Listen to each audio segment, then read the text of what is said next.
All right. Wow, I can see the latency. Welcome, everybody, to the fifth episode? This is the fifth episode. The fifth episode of fifth Chris element. and Matt. Lilu Dallas. The fifth episode of Chris and Matt talk about that. That'd be a fun podcast episode, is talk about Fifth Element. We are here to talk about Star Trek, and in particular Deep Space Nine. We alternate hosting, so this week I am hosting because otherwise Matt gets too tired to host. If he does it all the time, he has to do everything else. And we have another special guest this week. We have, do you prefer Mike or Michael? I always call you Mike, but I know your wife calls you Michael, but is that because you have rules for her and how she talks to you, or most women in general, yeah. But no, for me it's Mike or Michael. It's such a common name. I'm sure even with Chris, you kind of understand it. If you shout it down a crowded hallway, 6 of you turn around. Yeah, so for sure. I respond to either. My running gag is to call me Darth Vader, but Mike works. Well, that's unacceptable for this podcast. So we'll call you Soren instead. There you go. All right, I'm just got to get enough chair squeaks in here for Matt to have to work with. So, we're actually surprising Mike. We're actually putting you on trial. This is a surprise podcast. We're putting you on trial as the world's #1 Star Trek Generations fan. This is true. We're doing the Klingon trial from Undiscovered Country. There's not many of us. Okay. Well, so I did want to talk about that just a little bit. I know I mentioned it in the Discord, but Generations only happens because of Ben Sisko. Yeah. It's Sisko's fault that the Enterprise D is destroyed, which is, I must have known that on some subliminal level, and that's why he's my least favorite Star Trek captain. Well, least favorite Star Trek captain that isn't New Trek, because their captains aren't very good. I don't really consider New Trek canon. At some point it'll all get redone. I mean, whatever. I mean, Star Trek, canon or not. Oh, hang on. The wife's calling. Here, you guys get to hear this. Hello. All right. Now that... back to the trial. Back to the trial. So of the TNG movies, it's the best. The bar is pretty low. I would say it's the second best. So if you're talking about movies, if the bar is, does it feel like Star Trek? I agree that Generations feels the most like Star Trek out of any of the movies. Because it's got a strong first half and it falls apart in the second second half. And you're glad it's done. That's pretty typical for a lot of Star Trek episodes, including this episode that we're looking at today. Well, spoiler, but I will say that if you're not looking at as Star Trek, but just as a movie, First Contact is a better movie than Generations. I will grant you that. The reason I consider Generations to be my favorite, though, even though as much as I love the Borg as that villain in the Star Trek universe, the reason Generations is my favorite is because there's one scene in particular where Kirk and Picard are on horseback and they're kind of talking to each other, and Kirk, basically gives them the advice. He's like, don't let them promote you. Don't let them do anything to take you out of the seat in that ship, because once they do, it's over. You can still make a difference while you're there. And it's just that whole little conversation, just for me, just kind of solidifies, why I love those two captains. I think the context is important, that you are, out of the three of us, the original series fan. Chris you've watched the entire original series, right? Yeah, I have. I have only even seen Spock's a select few episodes over a few times, but Mike has watched it through several times. I was raised on the original series, so I mean, TNG was airing while I was a child, right? Yeah. I got to watch the pilot. I was literally just born, because the pilot aired the day after I was born. My parents watched it in the hospital because my dad is a huge Star Trek fan. But I liked Star Trek, but there wasn't a lot of other Star Trek. So my grandmother would send us VHS tapes of original series episodes that she recorded. She would record them, and then she had 2 VHSs, and she would record, then play one back, record on the other one, so she'd cut the commercials out for us. So we just watched it. That's love. Yes, it is. She was awesome. See, and so I got to Trek, see a lot of TOS. What? Star Trek for me is Star Trek The Next Generation, and everything else is a spin-off of Star Trek The Generation. So the original series is the prequel to Star Trek The Next Generation. And everything else is just another spin-off. The point I bring that up is that I think Mike is Kirk your favorite captain? Yeah. Not by much. So, I mean, so Picard Kirk being in the definitely movie, has that strength, but yeah. And the Kirk stuff is, when he's in the ribbon, his stuff's kind of interesting. Outside of the ribbon, not so much, but yeah, it's interesting. That movie is written by the guys Ronald Moore and Brown and Braga, who are kind of credited as writing some of the best TNG episodes, especially the ones that are like the best high concepts. That episode, I would say the concepts in Generations are awesome. The concepts are great. It's the execution where it falls apart. Yeah, they definitely reached. I mean, just the idea of killing Kirk in a movie is wild. But yeah, that one. I'm okay with it. The way they did it is like, dude. Yeah, that's the best you could come up with. Rocks fall and the captain dies. Yeah. I have to give my wife that little shout out because we love that little line of 3 old men fighting on a bridge. One fell down and died. Yeah, it's just every time it gets me. I was going to ask you to sing it. I'm glad you brought it up. Oh, of course. It's good. But yeah, that's probably why it's my favorite TNG movie. But overall, Star Trek, it definitely goes Undiscovered Country, Wrath of Khan. Then it goes Whales, and then it goes Generations. Well, we should ask you, how did you get into Star Trek? Did your dad watch it? I mean, my dad watched TNG on TV, so that's kind of how I was introduced to it. Yeah, very similar to Chris. My dad and some of his, friends, they loved TOS, and so they had all the VHS. Actually, one of my very first childhood nightmares was based around the puppet from the Corman Mover. And because when I saw that, that's a freaky puppet, right? It's a freaky puppet. When I saw that as a kid, it freaked me because just the super beady eyes and today I have no problem watching it, but I remember when I was a kid seeing it. But yeah, we used to watch the VHSs all the time, and similar to Chris, we would get the TNG VHSs, like 2 episodes per VHS, sent directly to us once or twice a month. And so when we get a new one, we plug it in and eat as a family, eat dinner and watch the new episodes. And so yeah, Star Trek has always kind of been involved in my life. Man, a collection of all the VHS tapes of the original series would take like a bookshelf, right? Yeah, I think there's 20, there's average of 23 to 26 episodes per season, and there's 3 seasons. So you get 3 episodes per tape though, if they're decent quality. Yeah. Because they're 50 minutes each because commercials were shorter back then. I think 2 episodes a tape. I think Mike was right. Well, that's what we got with the TNG stuff. The TOS, I'm sure, was similar.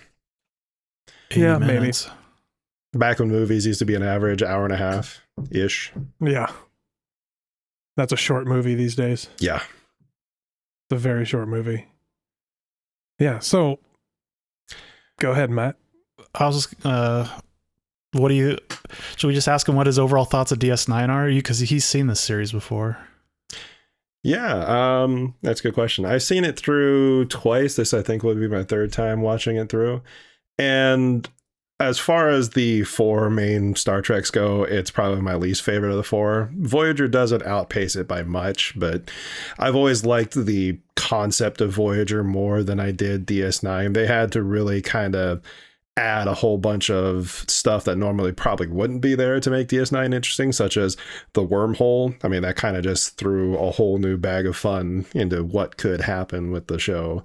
But on the face, it was like, hey, we're on a station. I'm like, I want you to be on a station. I want you to go and explore the galaxy. That's been, the whole Trek point to, discover what's out there and make contact with new life. And they were able to do that now thanks to the wormhole and the Gamma Quadrant. So I was like, okay, fine. But yeah, it's okay. It's not my favorite, but it's okay. As far as TV goes in general, it definitely is better than your average TV show. Oh, for sure. It's a very strong show. And honestly, from a writing and storytelling perspective, DS9 is probably the best Star Trek show. It's generally considered the best Star Trek series. Really? If you go around, yes. I'll give It's the considered pilot. to be- The pilot was beautiful. The pilot's great, as long as you ignore the acting. The pilot's great. But I would say that We'll see. These DS9 is episodes still- so far haven't been winning me over. it's season 1, man. You can't expect much. That's Season true. 1 Star Trek is always pretty rough. Season It's 1 always TNG pretty is rough. probably the worst season of all Star Trek, of all shows. I think that's kind of where TOS I would is. say that Star Trek Picard seasons 1 through 3 is the worst season of Star those Trek. aren't canon. They don't count. So It's Ironic syndrome. Yeah, I don't really care much for Picard except for the member berries. That's the only reason to watch that show. But I think TOS kind of has a unique time with what you guys are talking about, where like that first season, the actors aren't really hitting their stride. They didn't have anything to go off of in TOS. So they just kind of hit the floor running, and it did pretty well. There are definitely like some nice differences in season 2, but it kind of stays pace, I think, between the 2 seasons. I before Chris, you get into the episode, I got to bring up one story. So we all used to live together. Good grief, guys, was that like 15 years ago now? It was like 2009. More. We used to all live in a big house, right? Yeah. And Star Trek J.J. Abrams movie came out. Oh no. And all 3 of us are Star Trek fans, right? Talk about Star Trek all the time. Did we all see it together? Yes, we all saw it together. Yeah. We came back, and Chris and I were real positive about the movie.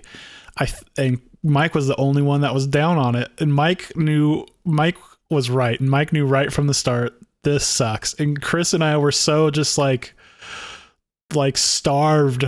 I mean, no Star Trek content had come out for years at Not that. since Enterprise. Enterprise had been off 5 for years, I think. At that point. Yeah. 4 years. And we were it was like, oh my goodness, phasers and the Enterprise. And Mike's like, dude, that was the dumbest action movie. Torpedo me, JJ.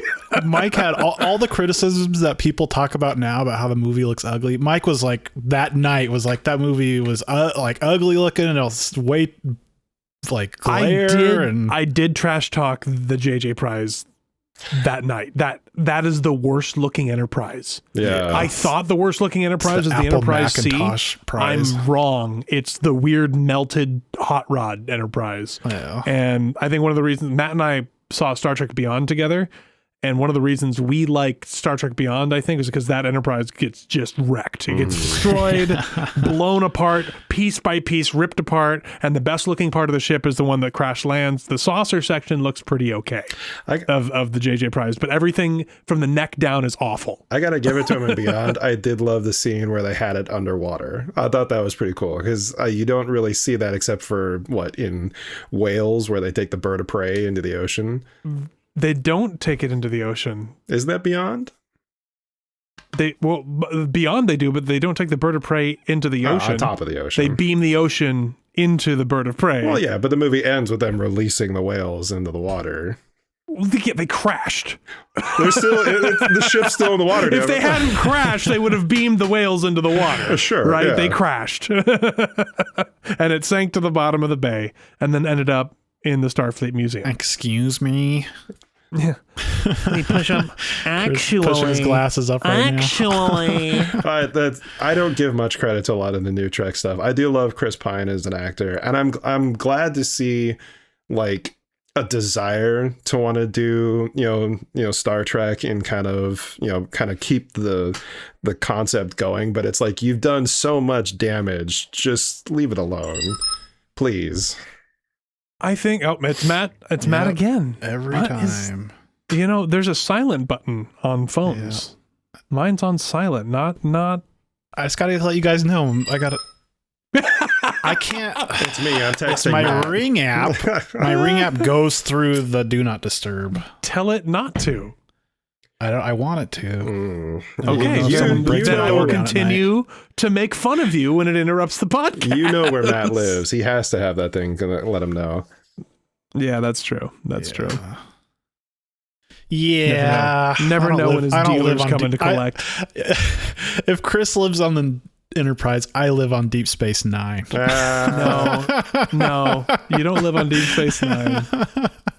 Mike, have you seen Lower Decks? Keiko would be I've seen concerned parts of where it, I but I've live, never watched okay? all the way through. Keiko would be Okay. concerned to raise a family where I live. All right. Yeah. Yeah. That is true. All right. Should we on the next time Mike is on, I think we should spend some time talking about New Trek. Oh, So we're we just can gonna have a triple hate bash fest, it, huh? But I mean, we can always do a special episode in the middle, right? Yeah, It's Just we should on a get into the random episode Thursday here. or something. Going to be three old men So- shouting at the new Trek on their lawn. Get off my lawn. And I think of the three of us, I might like New Trek the most. Yeah, And I don't like it definitely. very much. Yeah. I don't like it that much. So that'll be an interesting discussion. But we're not here to talk about New Trek. We're here to talk about Good Trek. And today's episode is an episode called Babel. It is Babel on 5. Sorry, I had to get that joke in there. There it is. There it is. It's the 5th episode. It was written by Sally Caves and Ira Stephen Bear. And a little bit of trivia. It is the first writing credit for Bear. So it's the first time he's written an episode. So this is his fault. And he would go on to run the whole show. Yes, he would. And do a pretty good job of that. And I think there is good writing in this episode. It just gets clumsy in places. Generally, I think that this episode was okay, but has some serious weaknesses. Add a quick piece of trivia. Okay, go for it. There's a bunch of Ren and Stimpy references in this episode. Yeah, Ira Stephen Bear like to show the writing staff Ren and Stimpy episodes. So like Sir Mac Ren, that's a Ren and Stimpy reference, and there's like 4 other references in the kind of hidden throughout it in the gibberish that they talk, kind of thing. Okay. So, just a brief kind of overview of this episode.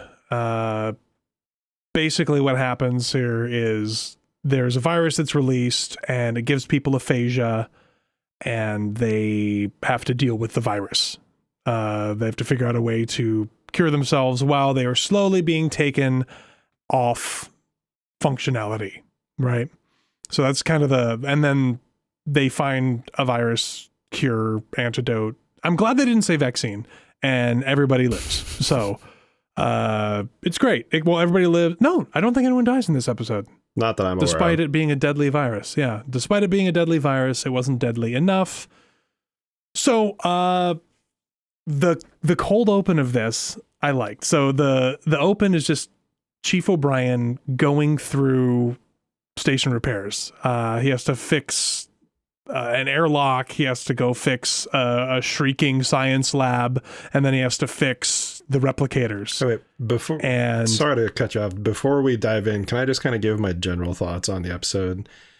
And yeah, sure. The reason I want to is because I am a TOS fan, and this kind of all the episodes to have me come talk about, I think that it's kind of a fun coincidence that this is the one, because this episode feels like it kind of gets back to Star Trek roots. For one, it's referencing, the story out of, the Bible, the Tower of Babel in the book of Genesis. It's kind of taking that and putting in a sci-fi spin. But the thing I liked about it is that it's not trying to establish a character or separate DS9 from other shows. It really just kind of gets back to that problem of everyone has to solve this problem, and they do so just before everybody dies, kind of thing. Like, it really had that TOS feel, like everything's on the line and everybody's got to work together, and we finally come through in the end. And TNG does the same thing too, but for me, it really kind of connected with me in that sense. I agree. Go ahead. I was gonna say, I'm glad you liked it, because in the last episode, I feel like Chris liked that episode, and Leela and I beat it out of him by the end of the podcast. Pretty much. Defend yourself. I'm not gonna be on your guys' side. I was not big on this episode. I think it's funny. I think if they did like next time on Deep Space Nine, the entire crew experiences a simultaneous stroke.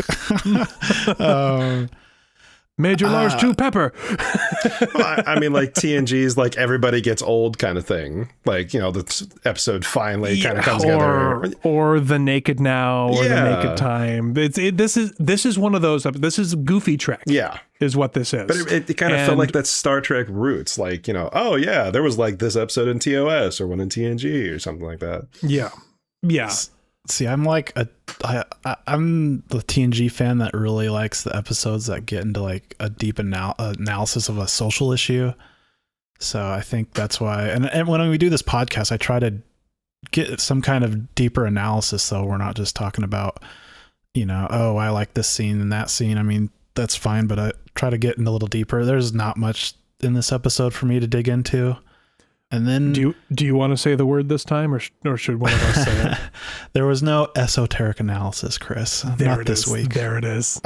I think I agree with Chris's point, though. This really is that Goofy Trek that they all kind of connect on, versus I agree. I do love those social issues, which, again, I think if you watch TOS, you'll see how much they tackle a lot of the social issues for their time. And I can't watch TOS. It's too woke for me. I had to watch, or I was fixing my NVIDIA Shield and I got a new headphone amp and I had a lip syncing issue, and that might have added to my frustration when I watched this episode, was all the tech issues I had to fix this week. But I threw on a random TNG episode just to like test the lip syncing for a few seconds, and I threw on Ensign Rowe. And we should review that because that podcast lays so much foundation for Deep Space Nine. And that's the kind of Star Trek I like. Is Ensign Rowe is the first episode with Ensign Rowe, obviously, but that sets up the Bajoran and their nature as terrorists and whatnot. All Bajorans are terrorists. Yeah, all of them. That's what I'm picking up. Kind of what that episode's about. Even the clergy. It's even a the clergy analysis of like a social issue using science fiction as this metaphor, which this episode's not that. So It's just a different taste thing. I didn't hate this episode, but to me, it wasn't like something that really gripped me. I will agree that this is a shallow episode. Mm-hmm. It really is. It's a very shallow episode, but I think this episode could have been a lot better if they'd handled a few things differently, and we'll get into that, because usually I have like one or two of these. I got 3 this time. Oh, nice. So when I watched this particular one, right on. Chris was holding his notes up for the listeners. Yeah, some ASMR. Did you get the tingles? The Star Trek tingles? So as I was saying, basically the teaser opens up with just O'Brien going through and fixing stuff, and this is my favorite teaser so far. Is almost okay. So other than Emissary, which is the awesome battle, but this cold open is my favorite one so far, because I'm a sucker for seeing day-to-day operations on a starship or a station or whatever. One of my favorite TNG episodes is Lower Decks. That's a great episode where you see not the main crew go about doing things, and we see O'Brien just hating his life, trying to get everything done. He's a very competent guy, and nobody appreciates him. And I was like, man, I built airplanes for 15 years. I know how that guy feels. Oh, right. Yeah. If you work very hard and do everything right and get your stuff done early, you are rewarded with someone else's job. And so that's what O'Brien gets. Everything's broken, and there's people stuck in an airlock. An airlock, right? Yeah. And which is pretty funny. And someone else is like nagging him. And because I was testing my lip sync, I watched the scene where he says, "I'll try to get a repair crew to you by the end of the day. Now that's the best I can do." I watched that 50 times without exaggeration, trying to get the lip sync to work. Oh, that's ridiculous. Oh, and then you had the worst in my brain now. The worst actor in the episode, that's his first scene in this episode. No, that's O'Brien's line. I know, but Captain Jarheel, whatever. I think he's supposed to be a Tellarite. I need someone who do that makeup had no movement. That's not. It's your best, Chief. Is hardly good enough. Yeah, it's like, dude, What this is not an audiobook. You gotta live a little bit there. See, the one thing that I kind of like about this opening is that it reminds us that O'Brien is the only one who can do what he does, and he's under an enormous amount of pressure to get it done.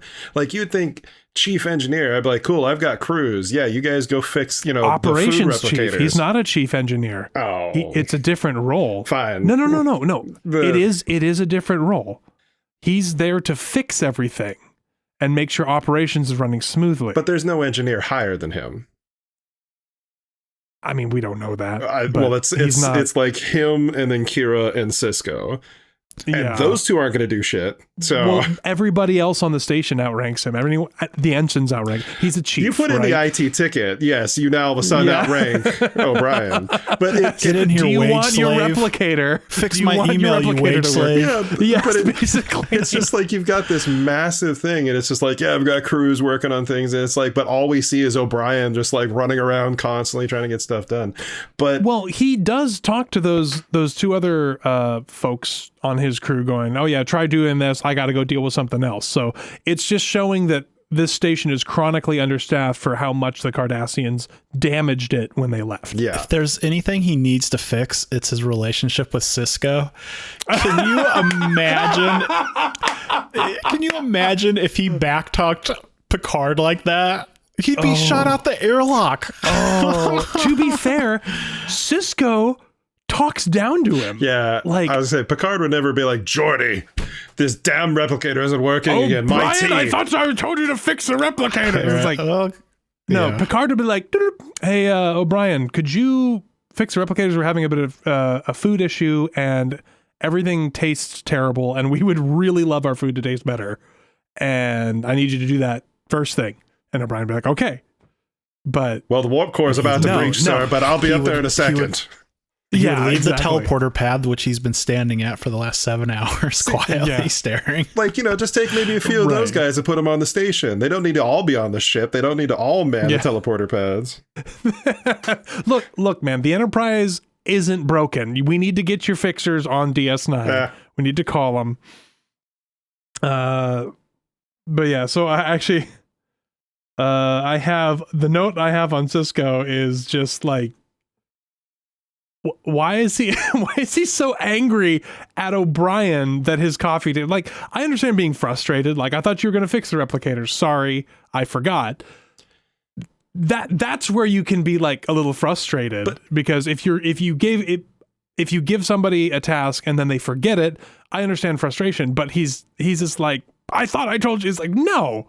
And the sass talk that he does under his breath. I love O'Brien, man. He's great. I like when O'Brien fixes the coffee machine, which is what the replicator is in this episode. Yes, I like when he fixes the coffee machine that he orders a black coffee double sweet. Mm-hmm. Which is like ordering a small soda double large, like a black soda double sweet. Nice. Well, or a black coffee, excuse me. Yeah, black coffee double sweet. Because black coffee is supposed to be just coffee. Right? Yes. And then double sweet and whatever. I think it just means I want coffee with no creamer in it. Yeah. You would just order a coffee double sweet, basically, is what you would do. But it's because, they have to get their line count up somehow, I guess. I also, in that scene where he fixes the replicator, right? He's in there and, and he comes through and it there's lightning discharges all over the replicator and he's just sitting there looking at it, and then he just scans it and goes, okay, I do that. I guarantee you that lightning discharge stuff wasn't in the script, and they were just like, we got to make this more visually interesting. Well, he made it sound like he turned the key on the car and the engine just started kicking back badly, and then it just started running normally, and he was like, yeah, screw it, all right, it works. And to be fair, if you're overworked and you're trying to fix something and it's working, all right, I'm not mad. Okay, so the coffee machine is booby trapped with a virus. Yes, it is booby trapped with a virus generator. Oh man! But don't you hate it when you get your Mr. Coffee working and the virus generator activates? Yes, I do hate that. I do hate it. I love how in the next part when Dax calls him and says, "Hey, when you got a minute, can you come help me out?" And he comes in there and he's like, "Yeah, this is the problem." And he fixes it, and the lights go out. And then I love that line where he's like, "Can I do anything else for you?" Yes. See, this is some of the writing. This is some of the best writing. Is this early stuff? Because that's such a great line. Is there anything else I can help you? I'm telling you, Screeching sound when he opens the door. I'm surprised they'd air that on television. That's like turn the channel level. Man, every time I watch this episode, I was like, oh my goodness. I am going to hit on that point of the banter. I think Star Trek banter is probably some of my favorite. And one of the reasons why I love TOS is because of the banter between Kirk, Spock, and Leonard, McCoy, or Bones. Those banter is just hysterical. And then even TNG does a great job of it too. So that Star Trek banter is some of my favorite. And O'Brien has some of the best banter. I think, especially in DS9.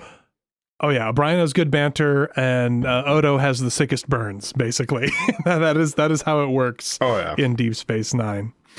But is it just me, or was Odo like Odo is always the pessimist? Like every time Sisko's just like, we're going to try and find someone to help fix this, and he's like, if they bothered to make anything to fix this.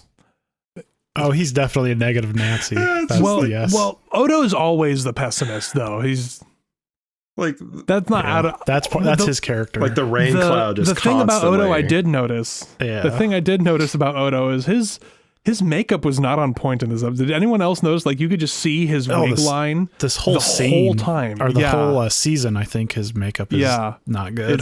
It's like really stiff. This episode specifically because he was involved in quite a bit of it. So maybe just the screen time just didn't allow him to go get it touched up constantly. it was just starting to come off, and he was like, "I'm not going back to the trailer. Let's get this done. I want to go home."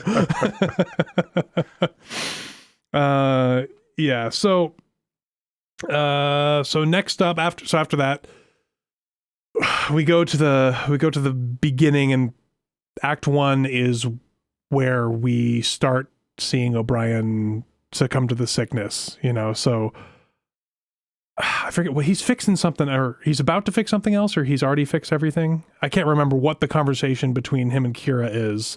They're talking about something. She's like trying to joke with him, like, "Oh, the turbo lift's broken," and he's just staring at the console. His soul shatters ever so slightly. Yeah, he doesn't.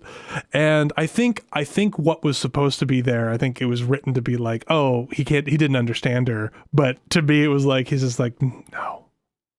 Oh, no, I was just joking." And then she says something else, and Major, Lars True Pepper. And she's like, "What?" Which claps for O'Brien, his ability, the actor especially, who was able to take all those random words and still give like the whole point of what he was trying to get across in that. I was like, he's the best at it out of any of them. Oh, yeah. He does a really good job with it. And I like the way that we see him slowly succumbing to it, because there's a little line earlier when he's going to fix something, and or something about Jake in the school. Yeah, he's talking to Sisko about Jake, and he says something about like flowers, and he's like, "Oh no, it's actually he's one of the favorite students," kind of thing. Oh, okay, yeah, that's fine. And I liked that. It shows us the kind of the progression of the disease. He's the only person we see it to. Everybody else is just instantly aphasic in like 10 seconds. Yeah, so the attacks of aphasia are treated pretty seriously, but it's unintentional comedy. You can't help but laugh. The way the actors are performing it, they're trying to be serious, but it's just so silly. Yeah. I did have a note. Aphasia is real. Yes. It's caused by damage to the language processing center in the brain, which is part of your left hemisphere. So most cases are caused by strokes. You can also get it by getting like a traumatic brain injury. And they actually cover that in this episode. They talk about it. So depending on where the damage is in the brain will dictate the type of aphasia you have. Some people get it where you get the goofy sentences in this episode, right? Most people that get aphasia, they just don't speak and they don't understand what anybody else is saying to them. Or they'll like substitute words that sound similar to what they're trying. Like you can still kind of understand them if you're listening to them phonetically, but the words aren't quite right. I was looking it up too. You're right. So the type of aphasia they have is called Wernicke's aphasia. And thanks to the neuroplasticity of our brains, you can actually regain some speech by growing some new neural pathways. There's case of people having transient aphasia, kind of like in this episode, where it will go away. Typically that happens if you have like a mini stroke or a seizure. Aphasia is one of the oldest recorded medical issues that we have. First recorded was 5,000 years ago in Egypt on the Edwin Smith surgical papyrus, which is essentially, I think, the oldest medical textbook that actually uses rational scientific methods and doesn't talk about magic. But yeah, like I said, the attacks of aphasia, you could get Christian Bale in there and there's no way he could do this and have you take it seriously. It's just so funny the way, because it's not like, I think a lot of, like you said, Chris, a lot of aphasia people, they'll repeat the same word for something. It's not just like total goofy sentences. Yeah. This is just like immediately they're reading poetry, like nonsense poetry, like out of nowhere. I did think that they did a good job of explaining that they can't write either, because he tries to type something on the pad and it shows, and it's just gibberish on there too. Right. I looked that up. I'm like, that doesn't make sense. Is that the same thing? But if you have damage to the language center, it's written and speech, because it's everything. Everything goes away. And so I was like, all right, fair enough. I thought that was a Star Trek stretch, but nope, it wasn't. That's really how this kind of aphasia works. You can't get it from a virus though. Like no. The way they that's explain the sci-fi it, like, part. it goes into your brain. It's bouncing around. It's like, okay, if it's bouncing around and messing up neurons that bad, you're probably dead. Right. Yeah, you're probably just dead, because it's not just going to stay in the language center. It's going to go all over, and then your heart stops working. It would have. I mean, how could you even program a virus to target such a specific part of the brain? It'd have to be like a nano machine. Yeah. And I think the virus, I think this episode would have been better if it was nanites or something like that. But when this episode was written, the idea of nanomachines or nanites was very... There was a TNG limited episode with nanomachines. Yes, nanites. but it was very limited to sci-fi things. Hang on. So there's one more scene before you moved on that we didn't talk about at the beginning, where Dax is walking and with Kira, right? Yeah. Oh yeah. And this pertains to our last episode, and this backs up. I'm bringing this as my evidence 1A of why I felt that way in our last episode, that Dax was not totally turning him away. In this scene, she openly talks about how she enjoys the male attention she's getting. And I think that's why I felt this way, because I kind of remember DS9. My memories is she plays with Bashir, like she toys with him. But that's my memory of how the early seasons go. But in the context of the episode we watched, I think that the other read is just as valid.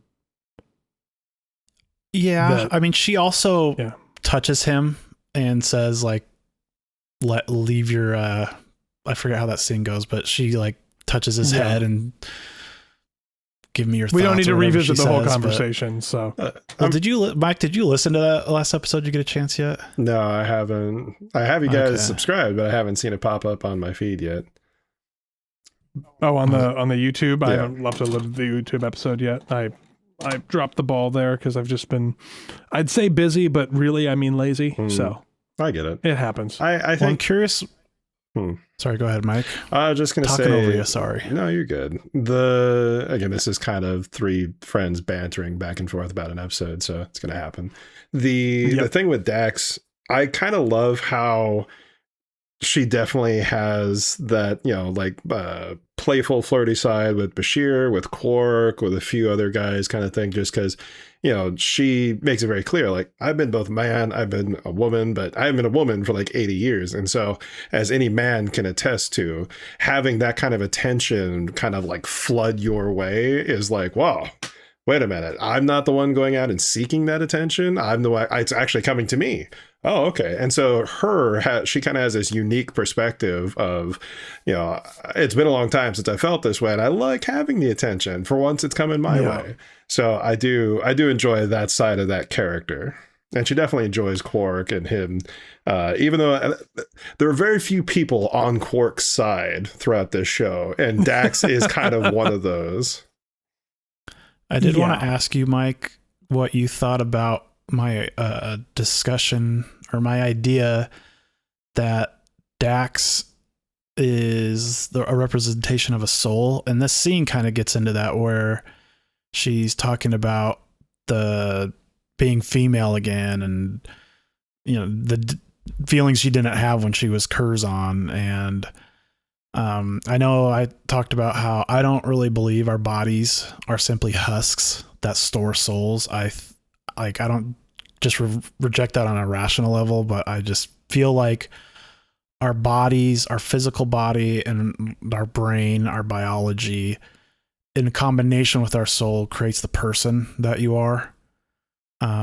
So if you damage the body, if you damage the brain, that being, which is composed of those three parts, is affected and changes.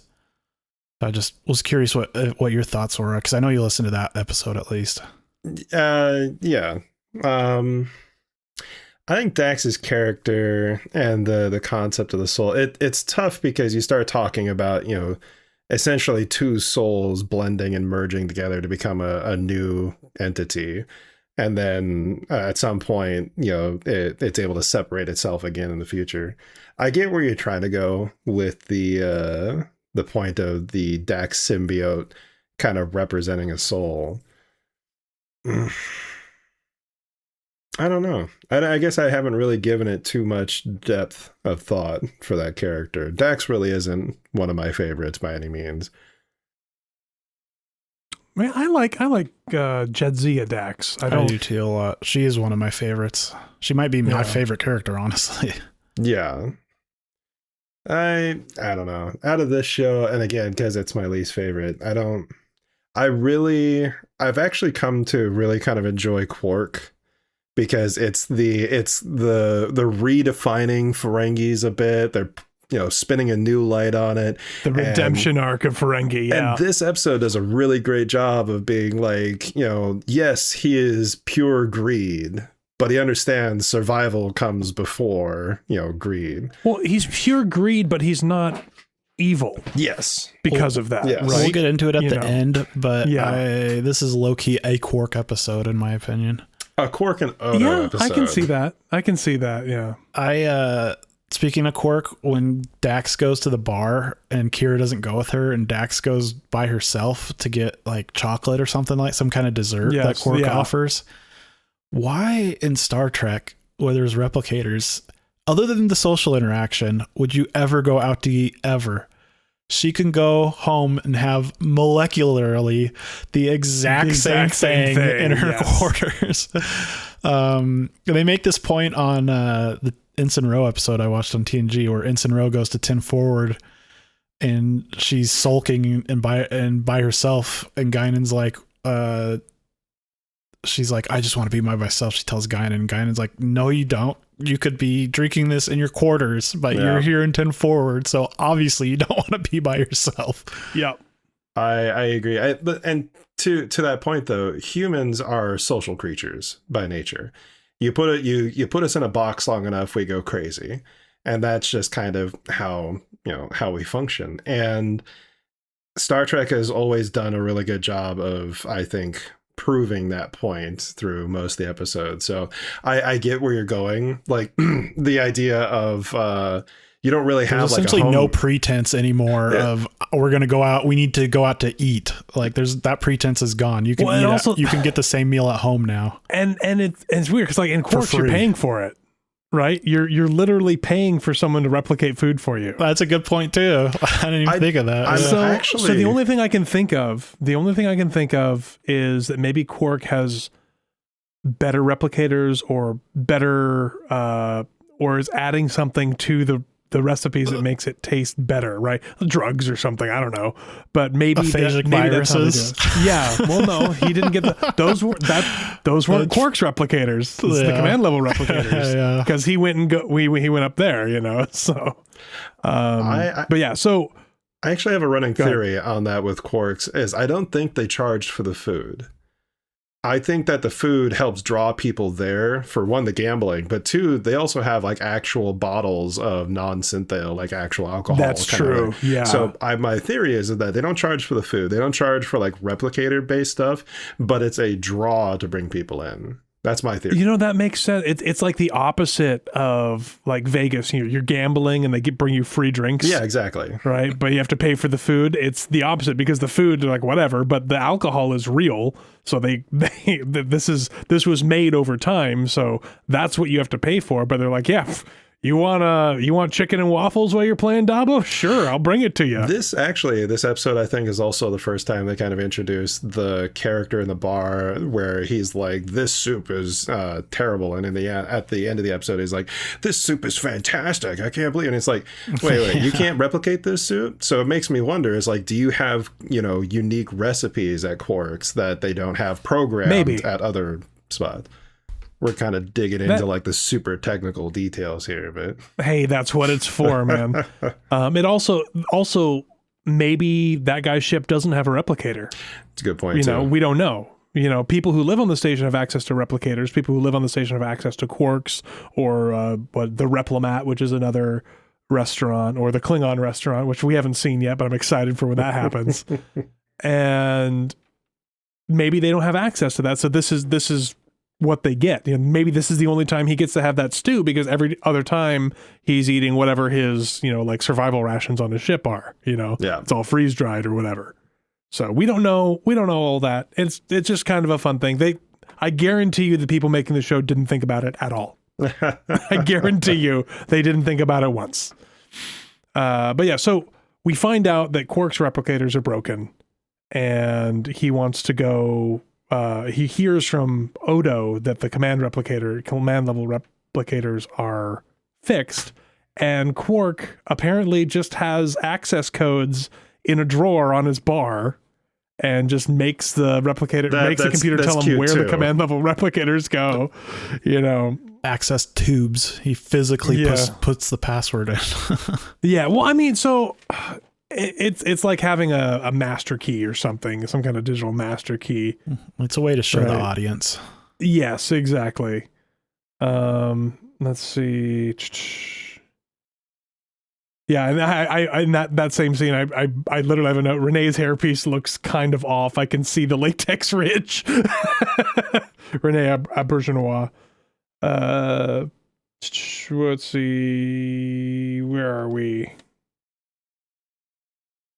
Oh, so going back to when O'Brien runs away because he's afraid because he can't understand anyone and nobody can understand him. It's so lucky for him that the turbo lift to ops just has a button. Because can you imagine he just walks in the turbo lift trying to get away and just goes potato souffle, and the computer just sits there and you have to come grab him. It's just like, that's good. Like the Enterprise turbo lift where it requires you to input where you're going, deck 10 or bridge, he's just like whatever. This one, and it's like, thank God the Cardassian engineering has finally come in handy. Yeah, I have a note that something I thought would have made this episode better is if the entire everybody on the station couldn't communicate with each other and they had to solve a common issue. I agree. Imagine if the space station was going to self-destruct and the computer couldn't understand them and they can't understand the computer. And so without communication, they have to solve this problem as kind of an example of how important communication is. Yeah, and instead what happens is they just it's almost like a repeat of last episode where they're kind of finding, it's like a little procedural mystery thing where they're hunting down the little things and they find the weird beepy light tube thing that's making the virus and the replicators, and says, "Oh, it's Cardassian." I thought it was we see Kira's character being kind of cool again. It's Cardassian. It's a Cardassian power cell. Turns out it's Bajoran because all Bajorans are terrorists, like Matt said. Yeah, and they had to use Cardassian technology to build it. Yeah, because they didn't have any of their own because they were, in internment camps and stuff. So they have to track all this people. They have to who is the doctor they had to find? Cermak Wren is like his assistant because the guy who actually made it died in an internment camp. I want to mention that through that, so I didn't like that as much because I agree with Matt. I think that if they had a common problem they had to fix while none of them could communicate with each other, it would have been kind of like Enemy Mine, but Friend Mine. I don't know. Enemy Mine, great movie if you haven't seen it. Every science fiction series has an Enemy Mine episode, literally every single one. That's what Darmok and Jalad is at Tanagra. Yeah. And Stargate's got one, B5's got one, all of them have one. But with this, I did like that this is the first episode that we see Bashir being competent. Because the rest of the other 3 episodes, Bashir's kind of a moron.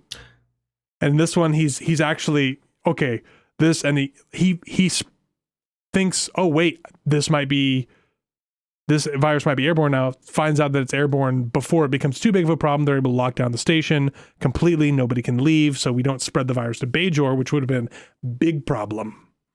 If everyone on the station dies, that sucks, but, that's what, a few thousand people? If it gets to a planet, we're talking billions. I think... Except that Cermak Wren's there, and he can just magically make the antidote. I think for Bashir, this is kind of a character building episode a little bit for the audience, not for him in the show, but the audience. He kind of gets humbled a little bit because all the way up to this, you're like, he's a prodigy. He thinks very highly of himself. A very intelligent guy. And you don't see him being a prodigy. Up to this point, he's the Wesley of the show. Yeah. He's annoying. He's awkward, kind of cringy. And this is the first time we see him being a professional. Yeah. But he's not the one who saves the day. Like typically in some of these medically based episodes, the head doctor of whatever episode you're watching is the one that kind of figures it out. Yeah. But this one, he doesn't. Well, he started and then he went aphasic. Yeah. Right. And they've Cermak Wren uses his notes. Cermak Wren does use his notes to finish it off, but I agree with you that he doesn't get to save the day, and that's actually good writing, I think. So as the audience, though, you kind of the character development kind of sticks with you a little bit. You don't really recognize it much, but it kind of sits in the back of your head. Yeah, you can see that he's just he is competent. He's not just horny for Jadzia. He has another character. Yeah. Oh, and also maybe a little horny for Garrick too, because my goodness, he's super intrigued by that Cardassian spy. I can't wait for the next Garrick episode. I like Garrick a lot. That whole thing developing through the show is just great. I love Garrick's story. Yeah, it's good. Let's see. So sorry, before we move too much farther, when we were talking about Quark going to the command level replicator, that bit between him and Odo, like Odo was the wheel thing that Quark was pushing, and like it just all of a sudden becomes that. Like you got to imagine Quark has kind of like this like moment where he's just like, wait, is that Odo? Is that Odo? And he just, the thing I love about... We talked about this in the last episode. Like, if there was an actual changeling, an actual shapeshifter, how could you trust him as a chief law enforcement? Like, he would cause mass paranoia. He'd be the thing. Well, and that's kind of what you want, though. You want the law to be that overhanging thing of, if you do this, you're going to get caught. Yeah, I guess, if you want Soviet fear of the being snitched on. Well, I mean, we already know that Starfleet has draconian security measures in place when it comes to like monitoring and stuff like that. It's just all computer controlled, and if something goes wrong, then they review it. But the Federation is a little bit of a surveillance. It's a little bit of a surveillance state. Well, so I do want that bit where he goes from the wheel card and shapeshift back into his humanoid form. I love how Quark goes, "How did you know?" And then he was like, you claimed Rom fixed your replicators. And Quark was like, so? And he goes, Rom's an idiot. He couldn't fix a straw if it was bent. And I love that banter. But the great part about it is anybody who's watched the show later on, Rom is shown to be a mechanical and engineering genius. And yes, so like, but they don't know that yet. Exactly. So it's one of those great bits where I love the banter, and you're just like, oh, that character, he's an idiot. And then later on, he comes to be something else. Which is funny because in the doesn't last even argue with them either. Yeah, yeah, he's the like, last I'm gonna fire episode, him. Ready to fire him. yeah, the last episode, Rom is in that episode, but he's not Rom that we know yet. He doesn't act like an idiot either. He just seems like a Ferengi. He seems like Ferengi number 7. Exactly. You know, he's just a Ferengi. And this is the first, and so I think someone went back, oh, Rom's an idiot, and they're like, oh, yep, this is your character now. And Max Kredenchek was probably like, what, really? Yeah. That's the actor who plays Rom. Well, but yeah, suddenly one throwaway a line, and now you're an idiot for the whole series. So once Sisko finds out that it's become airborne, he basically, like, he kind of puts the whole place on quarantine lockdown, the whole base, which for some of us we can really relate heavily to quarantine. So that was I was getting some flashbacks to 2020 with this. Exactly right. Their quarantine was even worse than ours. Oh yeah. Like in terms of like Quark's is just open. Yeah.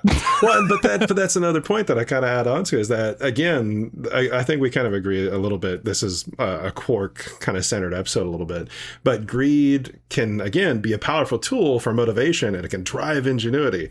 But this episode really highlights, it basically led to the entire station becoming rapidly infected versus being like, a few command people, which again, everybody that's not command doesn't really matter, because without those people in charge, the whole station falls apart anyway. So without O'Brien, the station falls apart. Physically and literally, but yes, just drifts into debris without him constantly fixing it. Yeah. So the big part that we haven't talked about is now this virus, they find out that because Jake comes down with it as well, more and more people are coming down with this virus, and every time somebody comes down with it, the people talking about like, what'd you say, what? And Jake tries to go get, I have a note about this, Jake tries to go get the Bajoran nurse because O'Brien is like really feverish, and Jake can tell that something's wrong. And Jake's trying to talk to her, and she's like, what are you saying, Jake? Jake's like, he's a phasic, follow him. Like, no one who's been dealing with a bunch of aphasic people, when they're spouting gibberish but clearly in distress, they're in distress, they wouldn't be like, what are you saying? They would go, show me, gesture. It would all be gestural language, and then go, and again, she goes up, and Jadzia tries to say something to her, and the nurse is like, I don't understand. And Jadzia grabs her hand, puts it on O'Brien's head, and she goes, oh, wow, he's got a fever. It's like, yeah, duh. They're clearly like, this is where the episode, things like that are what make this not a great episode. Yeah.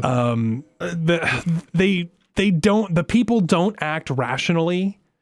Yeah, I mean, speaking of the gestural language, when Sisko escorts his son Jake down there, I love that bit when he walks in and Quark is like, you owe me gold, and you gold owe me, and I'm just like, I laughed so hard, and it's like, well, people wouldn't do that, Quark, and he's like, I would, and then I would, like, you should just go grab like one bar of gold and be like, this, you, me, and well, you could have put two and two together, but yeah, the gestural language stuff, it's great. Yeah, Armin Shimmerman does shine in this episode. Oh yeah.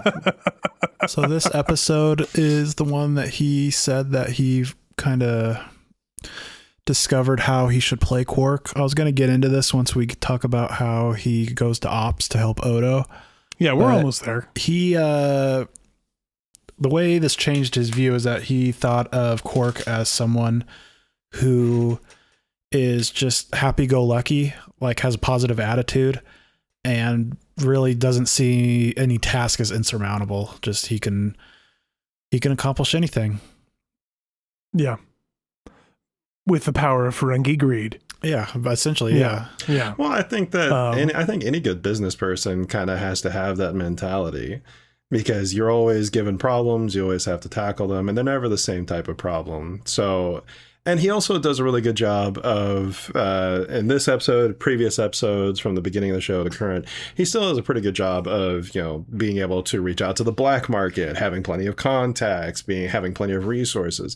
And so he's kind of built himself into this position. So I think he does a great job of playing that. He's kind of DS9's fixer is what he is in this. If you need something done, you can't do this through Starfleet. I got you. Yeah, exactly. He is a neurotic character. Like, he does worry about stuff, but he will joke about it. He'll make jokes while there's a knife to his throat. And he's not the kind of person that throws his hands up and gives up. He will do something. There is a nobility to Quark that I think people sometimes miss because of the way the Ferengi are a joke in TNG.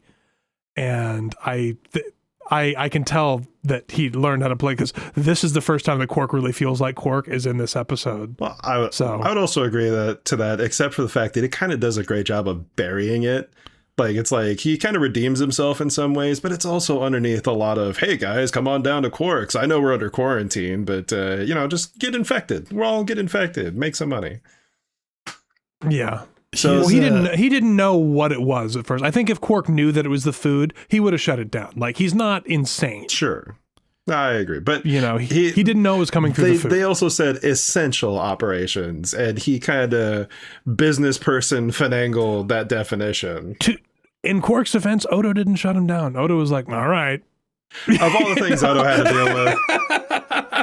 Odo's like, whatever, I don't have time for this. Get sick, see if I care. Maybe you'll die. I will be interested to see how his journey goes, because just in my personal opinion of life, I think materialism is the foundation of evil.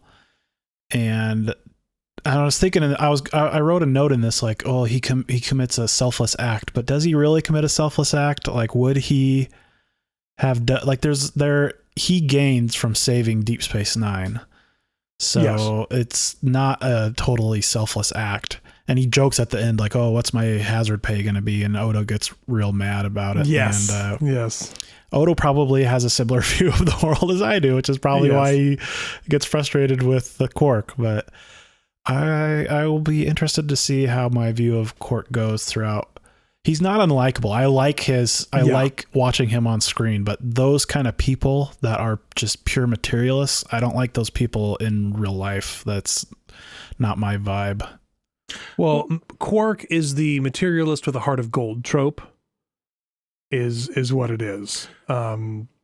He's not there yet in the series, but later on. Quark, that's kind of what happens with him. Quark is also kind of established himself as a bit of a different Ferengi, because he's attracted to the other females on the ship or on the station. Like, he makes it clear. He's like, yeah, I think Dax is attractive, or he even flirts a little bit with Kira.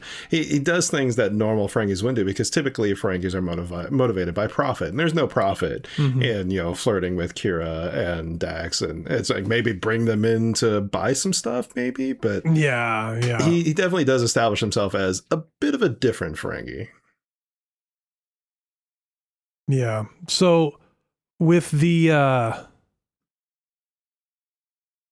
so Quark ends up in ops because everybody gets sick and nobody else is there, because Kira was like, hey, I found this. Cisco gives Odo control of the station, essentially. Well, because Cisco's the only one left in ops. Yeah, Cisco's the only one, and Odo, they don't really talk about that much, that he's basically Data in this episode, in the sense that there's a lot of episodes where Data kind of has to take command because he's, he's immune. He's not alive, in my opinion. But, so he'll be immune to things. Odo's sentient goo, so he's got no brain for the virus to make a phasing. So he's just Odo. And apparently Quark is also immune. Like, it's implied anyway. I don't know. You doubt we don't see any Ferengi. System. We don't see any Ferengi in there. So, and that great actor that we see earlier is trying to. He's mad about the COVID shutdown and wearing the masks, so he's trying to rip his ship off the spaceport, and he's going to blow the whole space station up, or at least his own ship he's going to blow up. So that's like the whole end. Like that was so dumb. I hated it. I do want the end of the episode is not really so much the focus on them dying. It's more, I mean, that's part of it, that they're all going to die.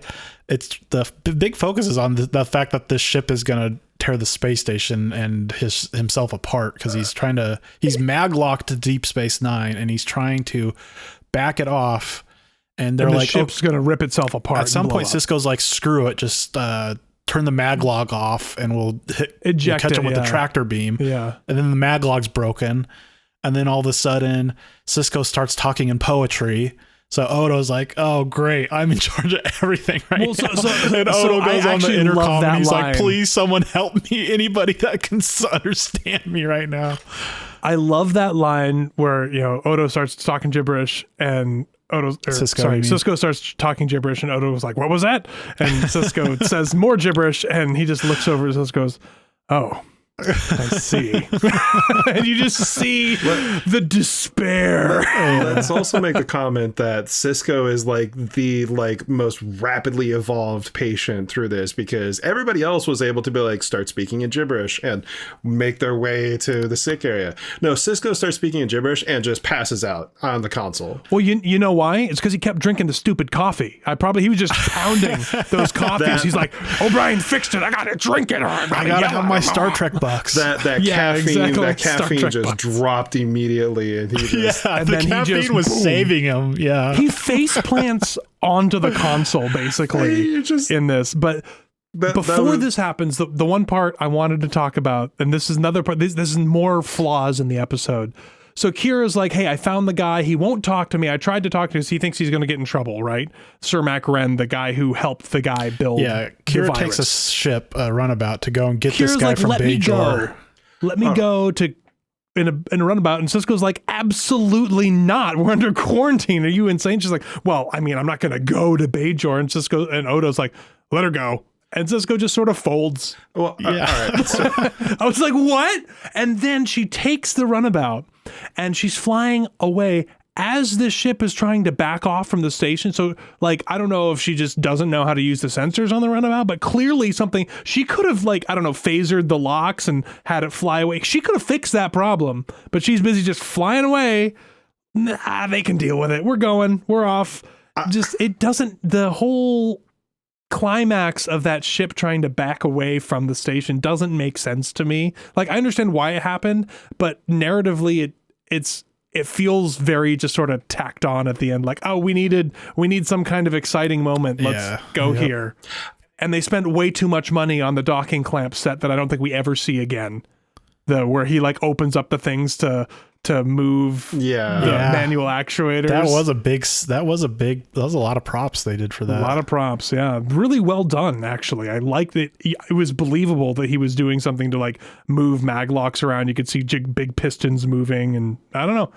But yeah, there's a lot of money for why.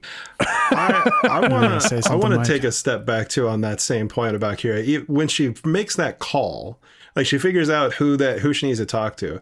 And this guy who's, been out of, the terrorism group for 18 years or something like that, forever. And he gets a call and it's basically, oh yeah, that one station. Yeah, I remember that place. And she practically accuses him of committing an act of terrorism. Yes. And she gets upset when he hangs up on her. It's like, are you kidding me? I don't know you. I'm trying to do my job. And you're like, hey, you remember when you were a terrorist? And it's like, the you do. And it just hangs up. And she gets upset about it. And I'm just like, why not give him a quick breakdown and be like, hey, so do you remember this guy? Yeah. Okay. And just kind of give him a quick background, and but it's just her bit of getting upset. I'm like, oh, I don't even understand that part. And then the next part when she's not good at diplomacy at no. all. She's very anti-diplomacy, and her character is consistently like that. Well, and then I love her anyway, though. When she gets mad at Sisko, she's like, because Sisko at this point, whole base is on quarantine lockdown. She's like, I'm going to continue the conversation in person. And Sisko's like, no, I can't allow you to break quarantine. And she gets mad, and she's like, I understand that. I'm not even going to step foot on the planet. And it's just like, okay, so when you said in person, that you get where I'm thinking you're trying to go down to Bajor. I'm gonna kidnap him. Yeah, exactly.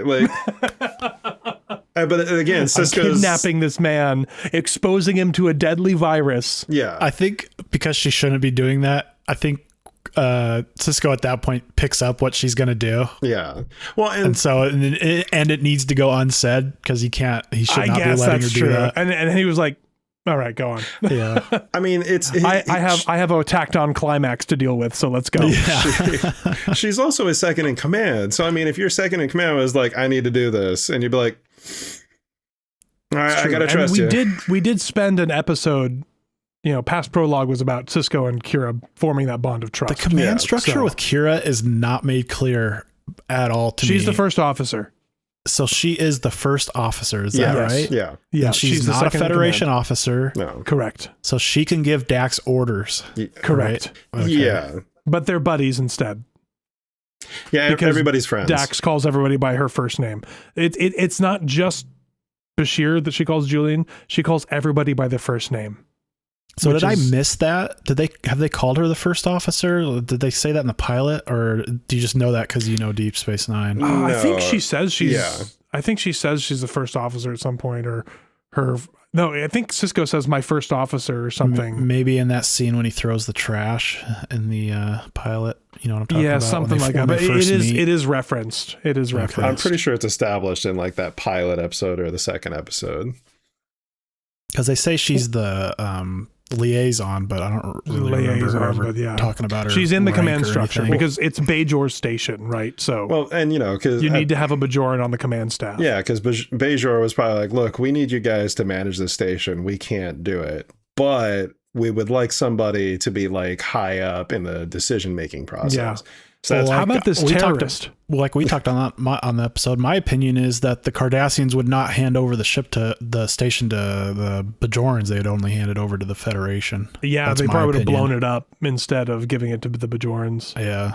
Yeah, so there definitely was, I think, a good middle ground of, between the Bajorans being like, we need someone up top to make decisions, but we also need you to run it because the Cardassians won't let us have it other way. Yeah, exactly. So Kira goes off to find Sir Macren. She's flying off in a runabout. Dr.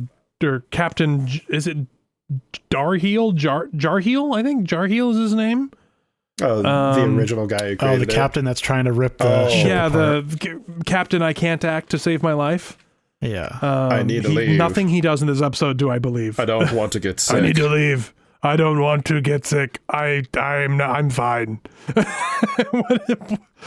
Anyway, so that's all happening, and Odo succumbs to the virus, and they're trying to figure out what's going on. Quark comes up to help with Odo because Odo needs the help because Sisko's having a problem, and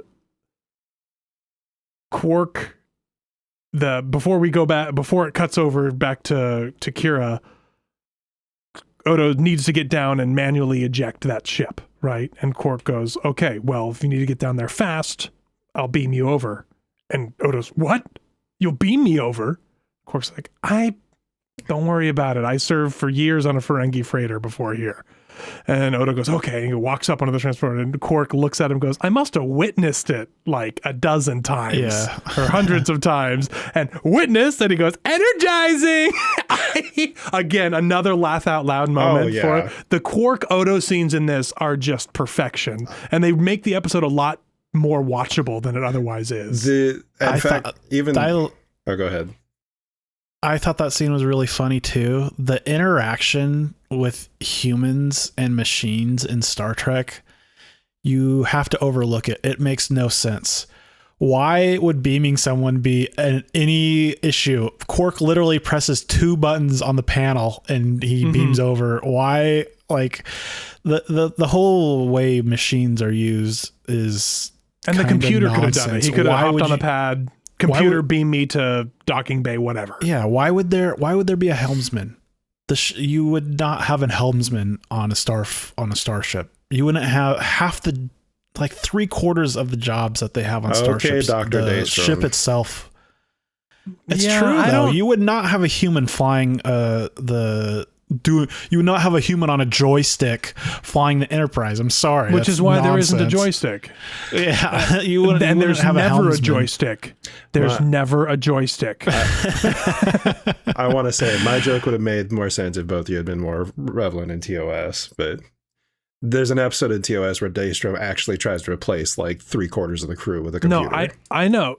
Well, and then he's the one who comes up with the M7 computer that ends up taking over the Enterprise and killing like a couple thousand people on other starships. Yeah, because it's reaction time. It's like it's able to shift and shoot phasers and regulate and like shift the shields and yeah, exactly. See, and they stay away from that because of that. That's why there's so much human interaction in Star Trek technology. I think we're kind of starting to, in real life, stepping outside of the podcast, we're kind of currently trying to face that challenge with AI a bit too. So I think it's kind of an interesting time to look at Star Trek and then also kind of compare it a little bit to real life. Well, there's a lot of fan headcanon that artificial intelligence, there's laws against using it in certain like ship functions in the Star Trek universe, and that's why they have a helmsman and whatnot. And clearly it doesn't bother me. It's you just have to look over it. I mean, the fact that there's a transporter chief, that's in reality, you just look, it's just part of the universe. Anybody could do that job. As long as it's consistent.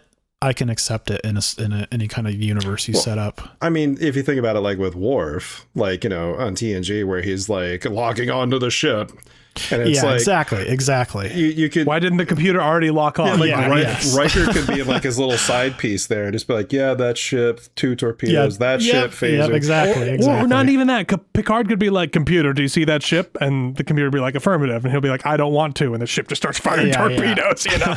So I do agree, Matt. You definitely have to kind of give some grace to the show with the technology and the people interacting with it. It has to be relatable enough to today's or the 90s. It has to be relatable enough to contemporary viewers for them to understand what's going on. Because while some people will go, oh yeah, I understand why there's the bridge is just 3 people and nobody else because the computer's doing everything. I get that. The technology is super advanced, but that doesn't make sense in today's world. So they're not going to do that because you need to have allegories. And also you need to have a cast because like you need to have people so the stories can happen. Right. So it's just what it is. So Kira goes off to commit kidnapping. I think it's great. And kidnapping must be a really easy crime to do in the Star Trek universe. That's a great point. She's just like, hey, is there a life sign in this person's office? And the computer's like, yeah. So she calls him. What do you want? She's like, I just was making sure you were in your office. Bye. And just beams them up. That's such a great point. Well, let's also remember this is like Bajor rebuilding itself in the very beginning. True. They have like maybe zero there's anti-transporter fields. Yeah, and I'm sure that there are buildings that kind of have that put in place naturally. But also, you're talking about, you know, someone who is very adept at doing this, as you know, her past, you know, would kind of give her those talents, but she's done this before. Yeah, she's also operating with like Starfleet technology, which is far superior. Well, it's pretty superior to even Cardassian. Well, it's also established that she's in a runabout, which is the most powerful ship in Starfleet. Yeah, runabouts can do anything. Yeah, like we've already talked about this in the podcast. The runabouts can do everything. We never needed the Defiant. We just needed 5 runabouts. Your point about transporters just kind of blew my mind in ways I never really thought about. Like, they never use transporters as weapons in Star Trek. I don't think they do. Voyager does. Voyager does. Yeah. Because you would live, if transporters were real, I would live in constant fear. First of all, someone like, oh, I want to rob this guy's apartment. I'll just beam his head off his body. No, you don't have to do I'll that. beam the door open. He just beams your open. stuff out. Yeah. Your stuff's gone. But you would live in, people would have this fear of like being just obliterated. I'm just going to molecularize this guy. There must be some kind of or kidnapping, like transporter areas, and there must be some kind of dampening field in most places. Okay, must be what happens in civilian life. But for every weapon that's created, a form of defense is created for it. Like it's the same thing with everyone would have to wear like a the comm badge, like No, an anti-transporter comm badge at all times in your life, or you'd have to have it like surgically implanted into your body. Well, okay, so like TOS, in TOS, they specifically like have to give coordinates. Like, you know, or like, you know, the captain has to have, you know, the communicator active for them to lock onto the signal. So like in TOS, you can't just like go and like beam someone off the planet. It really takes some effort. And here it is using the comm signal to find the guy's office. Yeah. And then scans for life signs and then locks onto that signal. So there's a process. It's not just magic like I know where everything is, because that takes a level of scanning technology most people don't have. But they could just beam a chunk out of your office, you know, and just like sort out what they got. But I mean, it's kind of also that same point of, I mean, if you're important enough, you have to defend yourself against it anyways. But if you're just, you know, Joe Schmo going to work every day, I'm not really concerned about someone hacking my bank account and draining the money out of it. Because of all the targets you can go after, I'm not the one that's worth going after. So yeah, I think there's definitely a little bit of that going on. But there's always crimes of passion, though. I mean, maybe you cut a guy off in your hovercraft, and he clicks a button and beams you into space. But we don't see hovercraft with transporters, right? So you get my point, though. Like you could make someone mad, and all of a sudden, in the heat of the moment, they don't need a gun; they just click a button, and you're vaporized. But now we're back to the theme of Star Trek, which is humanity has evolved past its petty tendencies, and humanity can become better and rise above its base nature. Right? This is not a realistic depiction of humanity. This is a utopian, futuristic, humanist depiction of humanity. But we're not there because we're on Deep Space Nine and it's the frontier, and Keiko doesn't want to raise her child here. That is a good point. In the Roddenberry universe, you can have these kind of technologies, which would be probably utterly destructive in reality. But in this utopian humanist universe, you can have dangerous kind of nuclear technology and stuff that people are fearful of now. You can trust it because humans have evolved past using it on each other's weapons. I do have a nerd tech question for you. Okay. So a runabout is a small ship, right? Yes. Compare it to it's what? A starship. Like, is it the size of a motorhome? How big do you think it is? It's bigger than a motorhome. I think it's probably the size of like a private jet, a little bigger. I mean, you can kind of get the idea of how big it is. So you can so a TNG you shuttle, see the back of one. Can a TNG shuttlecraft have made that transport? If it was in orbit, could it have transported him from the planet? I would say so. Why can't the Enterprise teleport a ship? It can. Another ship. It can. Because I can't remember anything like that ever happening in a Star Trek episode. I don't know about TNG, like but something extremely large. Going to Voyager, there are several occasions where they beam entire starships into the somehow cavernous shuttle bay of Voyager. But they do beam entire small vessels. But you can't, if it's got shields, if it's got stuff that's too volatile, you can't just do it, right? The ship kind of has to let you or be disabled. Like remember that episode where the Pegasus TNG episode where the Enterprise is stuck inside of a giant asteroid? One of the better episodes, by the way. Yes, I love that. That's like one of the only season 7 episodes I really like. It is really good. Do you think theoretically another starship could have come by, like another Galaxy class starship, and just teleported the entire Enterprise out of that?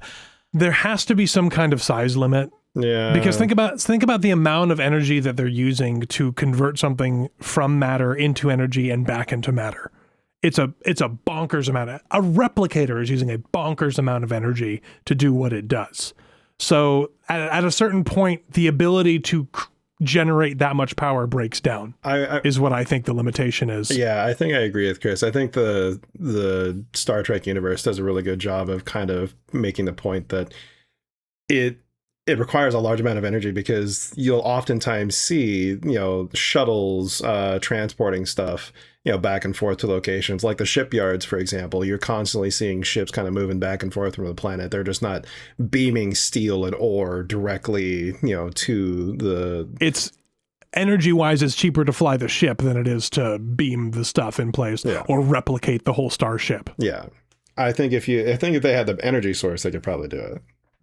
Real quick question. If transporters were real, would you use one? Never. I'm a hard no. What about you, Mike? Absolutely, ever, never, never, no. As depicted in Star Trek, I would never use them. Well, Yeah, in that's I would Star also Trek, never go through. That's in tough. Star I Trek, would also- there is a level of magic to it. 'Cause in Star Trek, it's supposed to be magic, right? The person is not it's not a copy. Because in reality, in the theory of copy. quantum physics, it's a copy. You would be copied. You would die, and a Well, copy. except of you that would it be created. literally is a copy, because the Thomas Riker episode in TNG shows they tried to beam him up. Oh, we got him, but they didn't beam him up. Yeah, the signal. They copied him. A copy of the signal bounces Will back. Riker on the Enterprise is a copy. Thomas Riker's the original Riker. Yeah, that can be argued. Thomas Riker's the Yeah. original Riker. Will Riker is the copy. Well, in that And- episode, they called the Thomas the copy, right? That the signal was copied and sent back down. Oh, is that what it was? It was I reflected. think He just so. didn't. Okay. In reality, but who's the copy though? I mean, that's a They're philosophical literally identical. argument that too. Yeah. Like, yeah, like why Yeah. is one? Why is Will the real and him the copy? Just because Because he one got- signal bounced? Because he's the one with a career, man. Yeah, exactly. Because he's the main character. That's why. Yeah, that's why plot armor, bud. The best kind of armor. To answer your question, yeah, I would take the teleporter. The Interesting. level of laziness that I have to be able to teleport to my friends in like North Carolina or Washington or Florida, just to be able to be like, hey, I'm going to go spend an afternoon with Matt and Chris doing this podcast. Boom. Well, I would love that too. I mean, I love the idea of that. Exactly. So I think I agree on this concept of, you know, if you get into the weeds of, you know, does my soul really kind of go with the first body? Am I being copied? Yes, I think that kind of puts it makes it a harder decision. But if I'm just sticking with like the Star Trek fantasy of being able to teleport, oh, absolutely, in a heartbeat. I can't wait for cars to drive themselves properly. That's what I'm looking forward to next. I mean, it'd be nice to have somebody drive a car properly. If That'll be the transporters were trouble. real, and they worked magically in the sense that it's not killing you, it's literally If it's tearing your folding molecules space apart. and making like a tunnel Yeah. there, I'm using it all the time. right. If it's breaking me down and rebuilding me, I'm not doing it, because when you get broken down, you die. When you are disassembled, you're gone. And then they reassemble you. It is a copy that is imperceptible. You can't tell the difference between the copy and the original, but I am dead and my copy thinks he's me. Yeah. So that's a good point. Portals I'd be more open-minded to. So let's say portals are real. You would have to regulate that so heavily, yeah. because tourist destinations would get destroyed. Yes. You would have to so heavily regulate, like people going to Hawaii. You'd have to get on a waiting list for a 10-year long waiting list. To be fair, you wouldn't have to go to Hawaii. You can go to a number of islands that are right now hard to get to, but now you can just get there. You might argue And that it's- portals would destroy the planet, like it would destroy the environment. I don't know. It would make garbage disposal a lot easier. You open a portal to the backside of the moon and you just toss your garbage in. Yeah. But I mean, ease of transportation has damaged the planet so much already. This mass movements of people and whatnot in the past 100 years has been so destructive for the environment. I only disagree in the sense of it's a step we have to take. It's a challenge humanity has to face, because there's no way that we can stay confined to this planet for eternity. We can't do it. So at some point, we as a species are going to have to. Yeah, but deal it doesn't with have to that challenge. be accomplished through portals, though. No, but I mean, so for example, I think what is Bezos's rocket company? It's Blue Origin. Yeah, Blue Origin. Blue balls, something like that. They're working on planetary-based rocket travel. So, like, you know, back during World War II, and the Nazis were trying to. So is SpaceX, but SpaceX is here's more the thing. focused on their trip to Mars and the space Right, station. but SpaceX, their rocket could do the exact same thing Exactly. that the New Glenn rocket to do. The problem is, your destination has to be okay with what's effectively a ballistic missile being fired at them. Exactly. But again, that's a challenge that we as a species have to deal with, because we have to kind of come to some kind of agreement of, you know what, if you're operating this, we trust you implicitly. No one else can operate it. You can operate it. So in that case, now we've got the ability to travel to the other side of the planet in 30 minutes. And so I think if we're talking about like the teleporter technology or the portal technology, I mean, I would love to probably see that technology in my lifetime, but probably not. It's going to be a challenge that we as a species have to overcome. Or not. Chris, what did you mean by your destination would have to be okay with having a ballistic missile shot at it? So a suborbital rocket's going to be screaming in at Mach yes. Mm-hmm.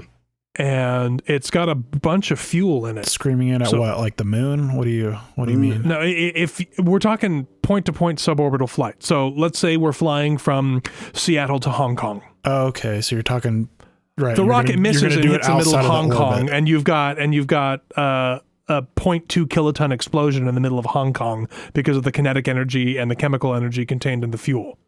Yeah. Right. So now you've leveled 2 city blocks. I didn't realize this was even an idea. The idea is to have travel that is supersonic outside of the stratosphere. You get to almost orbital velocity because you can go really super fast when there's no atmosphere slowing you down.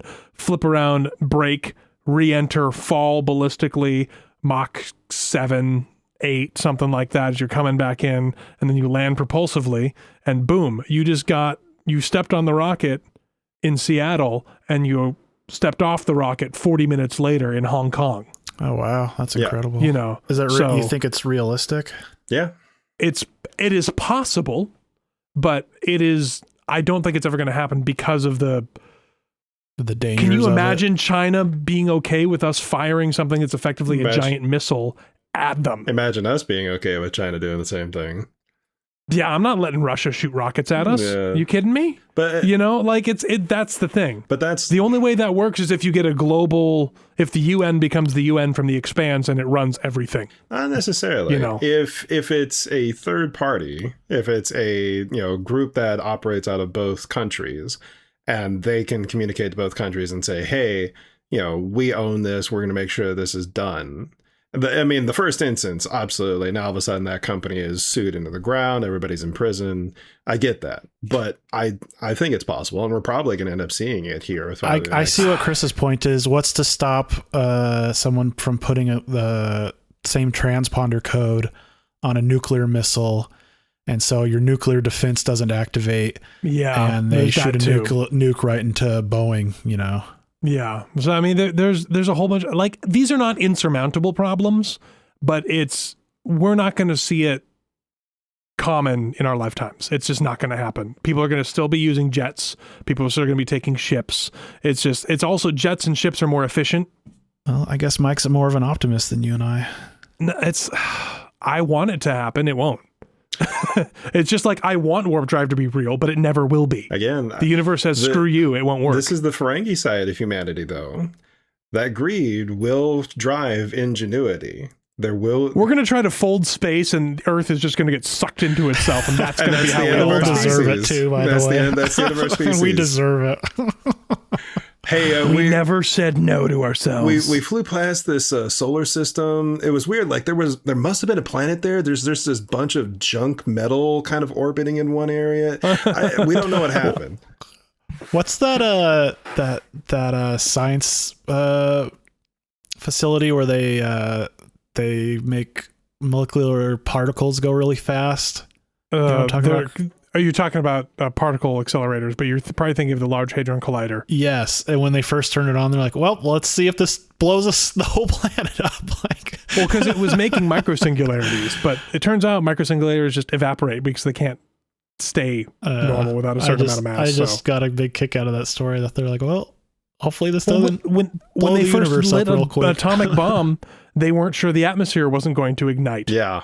They're like, it might burn it might burn the officer. Gotta love humans, and they were just dude. Like, let's well, it probably won't. It probably won't. It might, but it probably won't. We love probably. They tested that too, didn't they? They literally shot a nuke into the atmosphere and blew it up, right? Didn't the United States do that? No, this is just the very first nuke, the ground test. The atomic bomb. They were not sure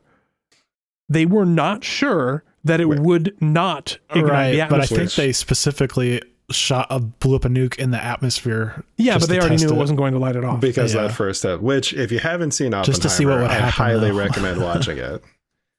I need to see it still. It's a great We should movie. probably get back to the Star Trek episode now. I think this all stuff is Star Trek related, in my opinion.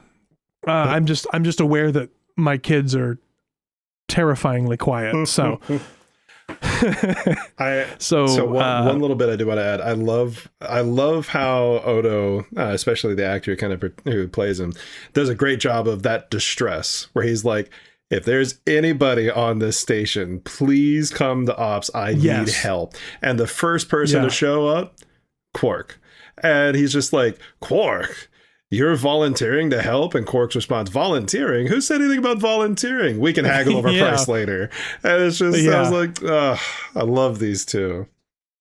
Yeah, they are the focus of pretty much all of the best scenes so far in the series. Quark and Odo. Quark would be a card-carrying Mises Institute member. Mises, if I'm saying that right. I also, I don't know about you guys, but I didn't expect the head of security to really understand the docking clamps, like manual release kind of procedures. I mean, I could see it being like something that they would train to do because if you think about they're handling customs and stuff, so something might happen where they need to know that. Yeah. So I don't know. That's where Maybe I was like, random person might not, but the constable, the guy who's in charge of security, I can see him knowing that procedure. Yeah, that's one of those ones where I especially was since like, he's been on the station for so long. Okay. Right? He's not new to the station. He's been here for 20 years or whatever. Fair enough. I agree with Chris on that one. All right. This episode has enough problems without you trying to invent it. Right? Let's go to the next problem. Rejected. Let's go to the next problem. Kira suddenly becomes infected just as soon as she connects the new doctor to Bashir's notes. Yeah, that was, yep. I would have been fine with Kira just helping out. Exactly. Her ops. Like, there was no reason for her to go all aphasic. Because Quark didn't. But I guess, Ferengi invulnerability, right? Yeah. They're just alien enough. Greed overcomes all. So basically what happens in this last little bit is, Quark and Odo managed to disconnect the freighter at the last second. While that's happening, Sir Mac Ren is looking at Dr. Bashir's notes and goes, "Oh, that's right. It's the technobabble virus, and I think we can find your antidote." And so you can see that he's working on it and gets through. So he gets the antidote, and then we go back to the Ren doesn't want to work on it until she tells him that he's now infected. Yes, so now he's motivated to work on the cure. Yeah. Yeah, he doesn't want to do it until I've infected you. And he's like, all right, well, and he cures it in about 15 minutes. So that 15 minutes of work was a little too much for him until he, what a great doctor. Doesn't want to work on something until it affects him. He'd get along with Quark. I think he kind of hit the nail on the head. It was like, are you really a doctor? I think he's just administrative at this point, but I'm like, you said you were a medical assistant. Like, you may not have taken the Hippocratic Oath, but, I genuinely, if you're in that field, you kind of want to help people. So I do agree. Do you know what he is?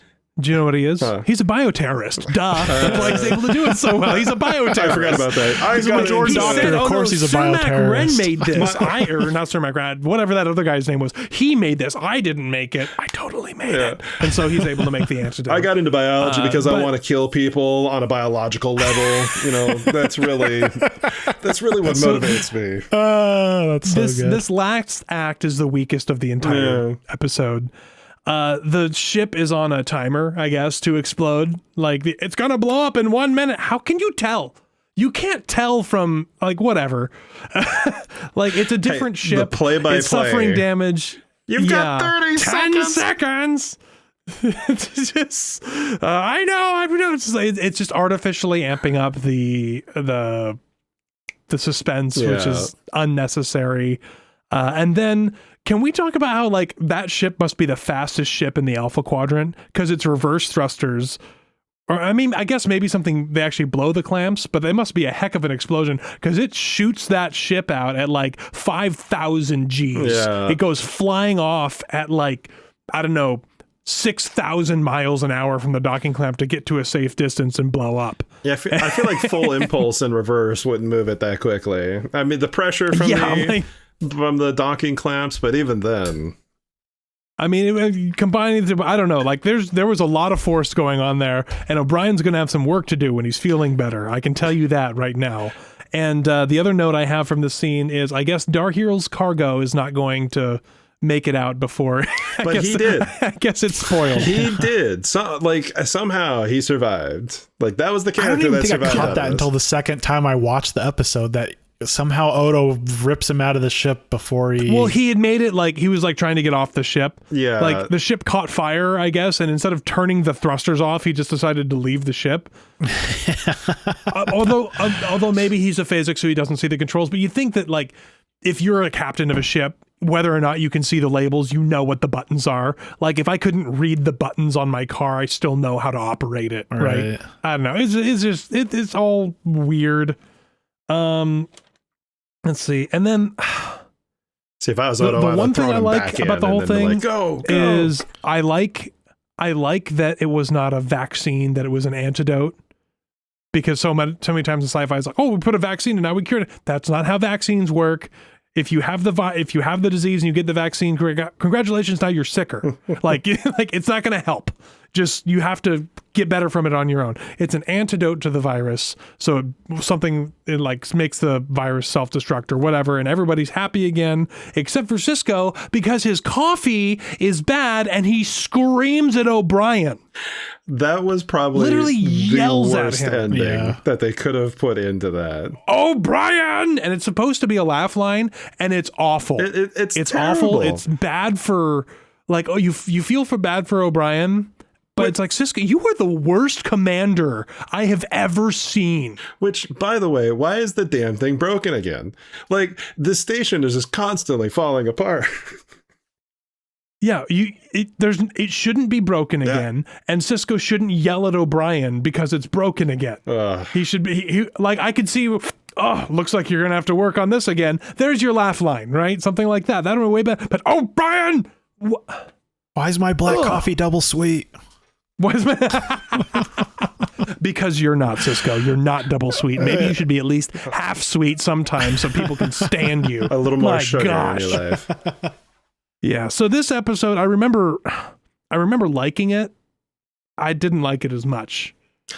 I like parts of it. Don't let me change your guys' opinion, because no. I was already there, man. Okay. I was already there. It was Goofy Trek, and I think I like Goofy Trek, but it was not well done Goofy Trek. No, Sisko kind of makes it bad. Kira kind of makes it bad.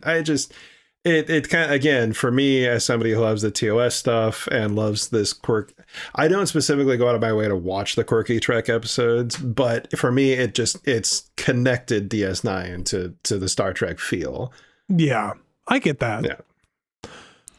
You guys have any thoughts on point, Act 5? I think the guys that worked on DS9, a lot of them came from TNG, but they were guys that were originally TOS. They were people. TOS fans, and they wanted to inject more TOS stuff, and were basically told not to a lot. And I think when they got their hands on DS9 and had more freedom, they injected a lot more of that kind of the original series kind of sarcasm and whatnot.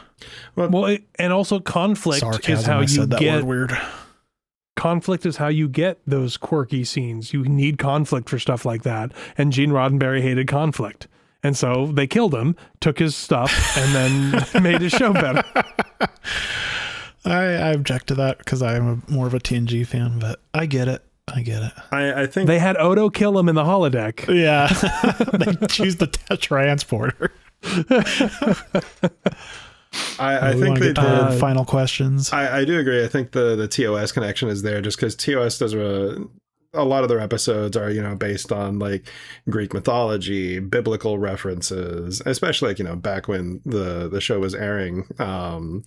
So they definitely pull a lot of their kind of episodes from, historical examples. And I think this did a great job of doing that too. Well, TOS is about Gene Roddenberry wanting to say humans are better than God, but God can be explained. Like yeah. not my view of the world, but That's Gene Roddenberry's view. yeah, Gene Roddenberry. His view is also that ultra-humanist. boobies are for grabbing. Yeah. So the actress, I can't remember who played, if it was Lursa or Bator, but she said that when they first came out, they had the boob windows, right? Oh yeah. So you could see the inner boobs. You And remember? that was a Gene Roddenberry request. Well, we need to have this. Nice. And they were on the set. And he's in a wheelchair, right? He's in a wheelchair at this point. They're on the set of one of the Klingon episodes, and they walk up, and he just pokes her boob through the boob window. Yep. Oh my goodness. You can look this up. He just totally does that. And it's like, nice, or something. He says something like that. And they just kind of laugh it off as creepy old man. But it's like, you know what, man? Gene's not all sunshine and rainbows. Man. You know, it was a different age, okay? Different age. I mean, you can be a creep's a creep at any age, man. You know, it's just one of those things. He was a creep at a different never age. meet your heroes, right? Just never meet your heroes. That's what you have to do. Just never meet them. Well, and I think Star Trek, especially the main 4 series, do a really good job of kind of accentuating the difference between men and women, but they also hit on the individual strengths as well. Like, you can have a strong female character, but she also dresses in a provocative or sexual manner because she enjoys doing so. But it's not that this is how Leela put it in the last episode, is you have strong female characters that are strong because they're female, not because they act like men. Yeah. I kind of hate that term strong female character, because a lot of times they're just a strong character. When people are saying that, they're basically saying this is a woman that acts masculine. Yeah, that's not a true strong female character. No, I don't. Well, yeah, only no. if you're taking strong as Kira, in the context. Kira of, like, is a strong physical female strength. character.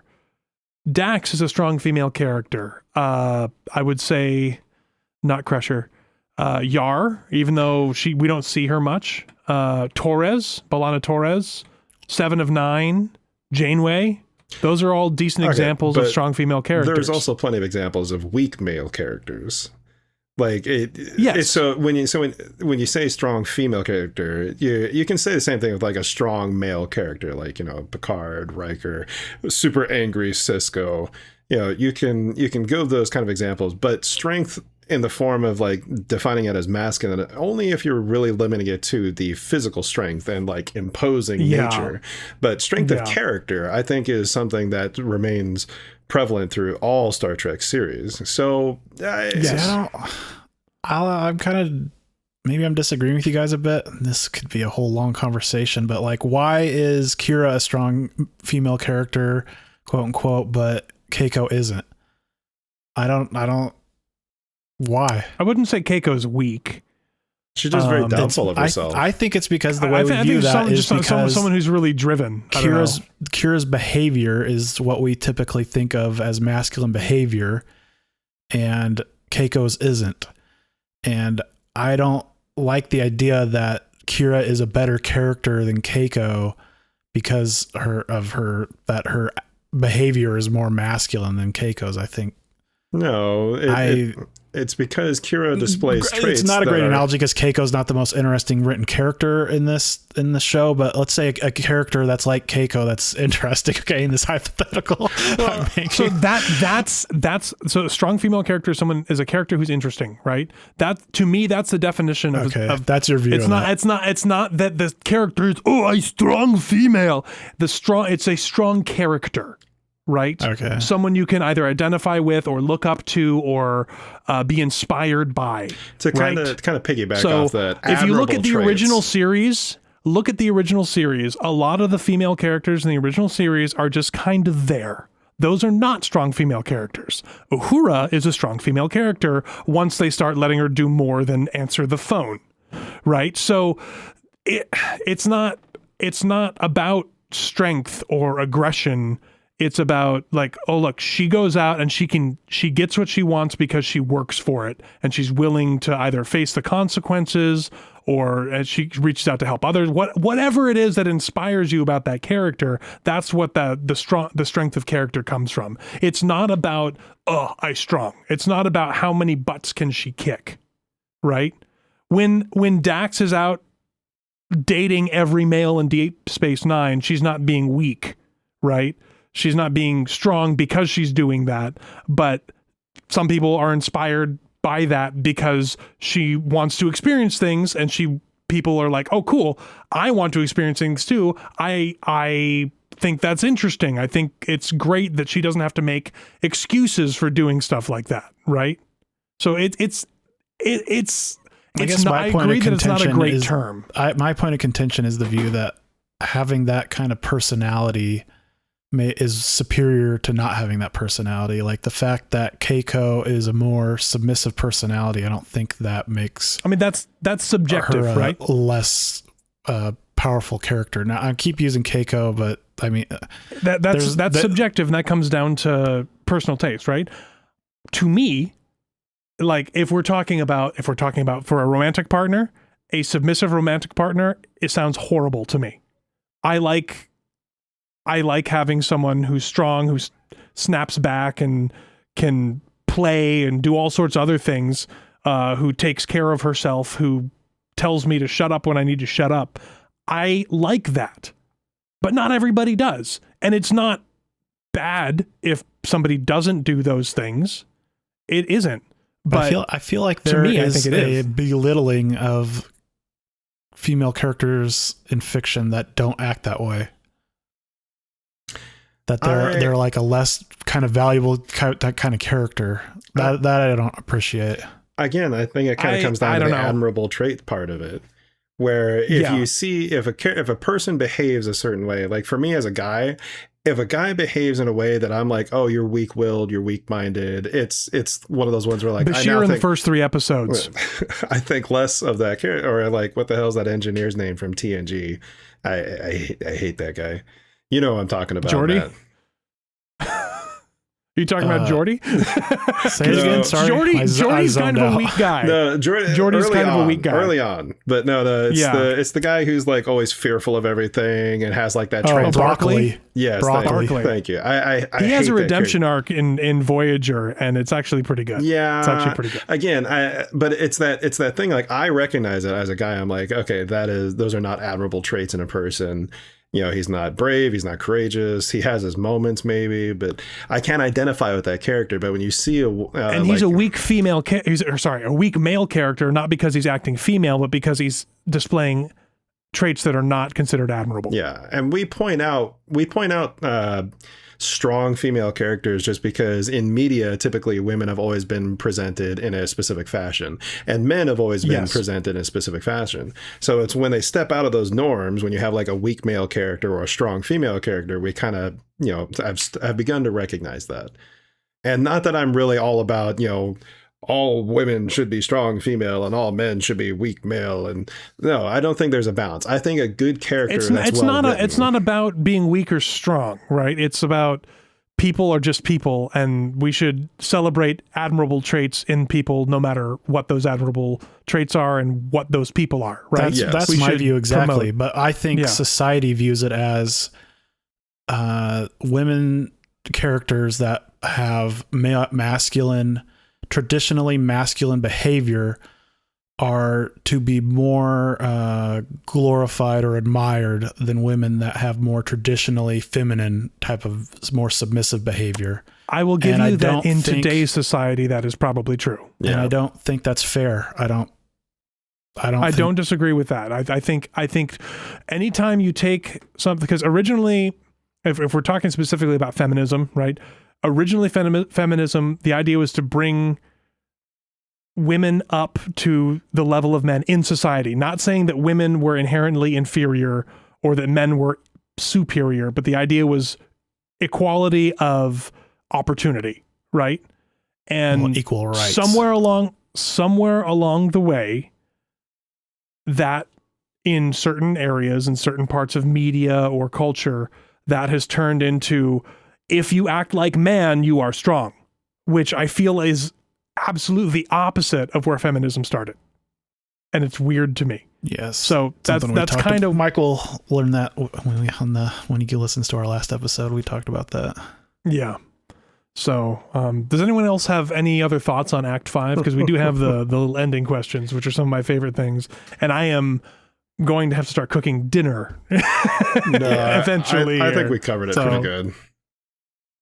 I've been really Matt, you got enjoying anything this. else? No, let's go to the questions. Okay, so was there a singular ethical dilemma that defined this episode? Nah. Dude, I dug deep for this one. You had to. Couldn't there find wasn't one, any on the but surface. My okay, take is that this is an anti-Vietnam War, and the dilemma is that booby traps are an unethical strategy of warfare because they can hurt innocent people long after wars are over. And that reach. Did you ask Gemini what it was? Did you ask Gemini? Dude. Because I asked Gemini and that's what it told me. I'm like, that's No crap. way. That's crap. Yep. Dude, great minds think alike. Me and the supercomputer. I swear, I'm putting my hand up. Don't I call swear Gemini that was a my supercomputer. original take. It is a good point, though. Mm-hmm. It is a good point, and it is something to be aware of. What I didn't have anything here until Mike talked about greed, and I think actually it's like greed is bad, but greed isn't necessarily evil, right? Yeah. Being too greedy is bad, but greed can be a motivator, and that's only off of the Quark stuff and a little bit. It's because Quark is showing you greed managed, Yeah. and Jarheal is showing you greed or selfishness unmanaged. That's the only thing you've got. It's not a dilemma. It's not deep. This is a fluff episode. Well, and again, you're talking about times of war and ethics, and you kind of, especially when you're in a terroristic mindset. Lars True Pepper, man. Lars True Pepper. You kind of have to suspend ethics a little bit when you're the freedom fighters, if you will. Yeah. So, I mean, if this was like, two armies fighting one another and they like laid mines, yeah, you could probably argue some of the ethics for that. Yeah, I don't necessarily agree with that dilemma. That's why, I didn't put it down when I saw it. I'm like, no, absolutely not. Chris likes it when kids step on mines. That is exactly what I said. Yeah. That was the my interpretation. You must be huge on TikTok, Matt. Anyway, if you had to delete one scene, which one would it be? I've got two. Okay. So the two scenes I would delete is the one where Odo goes to warn Quark that there's no security on the promenade. I mean, it's kind of it's fluff. Yep. You didn't need it. Obviously, there's nobody on the promenade. That's hilarious that you picked that scene. Well, but the other one is where Jake, what was it? Cisco goes to reassure his son that he's not going to lose him. It's like it's before the ending. It's like this weird kind of transference scene, right? Like escorting his son to the med bay. I get fine, that makes sense. But when he like the whole scene of him being like, "Hey Jake, you got to know I'm not going to lose you. I know you can't understand me," and it's just like, okay, again, it's melodrama slop. Yeah. So those would be my two if I had to. Yeah, I'm right there with you with the I called it the Dabo scene because Dabo. I'm like, why is this here? This is like they execute the scene well, but I was like, why is this scene here? It doesn't make any sense. You guys both picked this scene. Was that yours too, Matt? Is that your scene? So I couldn't pick one scene. I'd just delete the whole episode if it were me. I picked my favorite scene, and my favorite scene is when Odo goes to Quark's bar.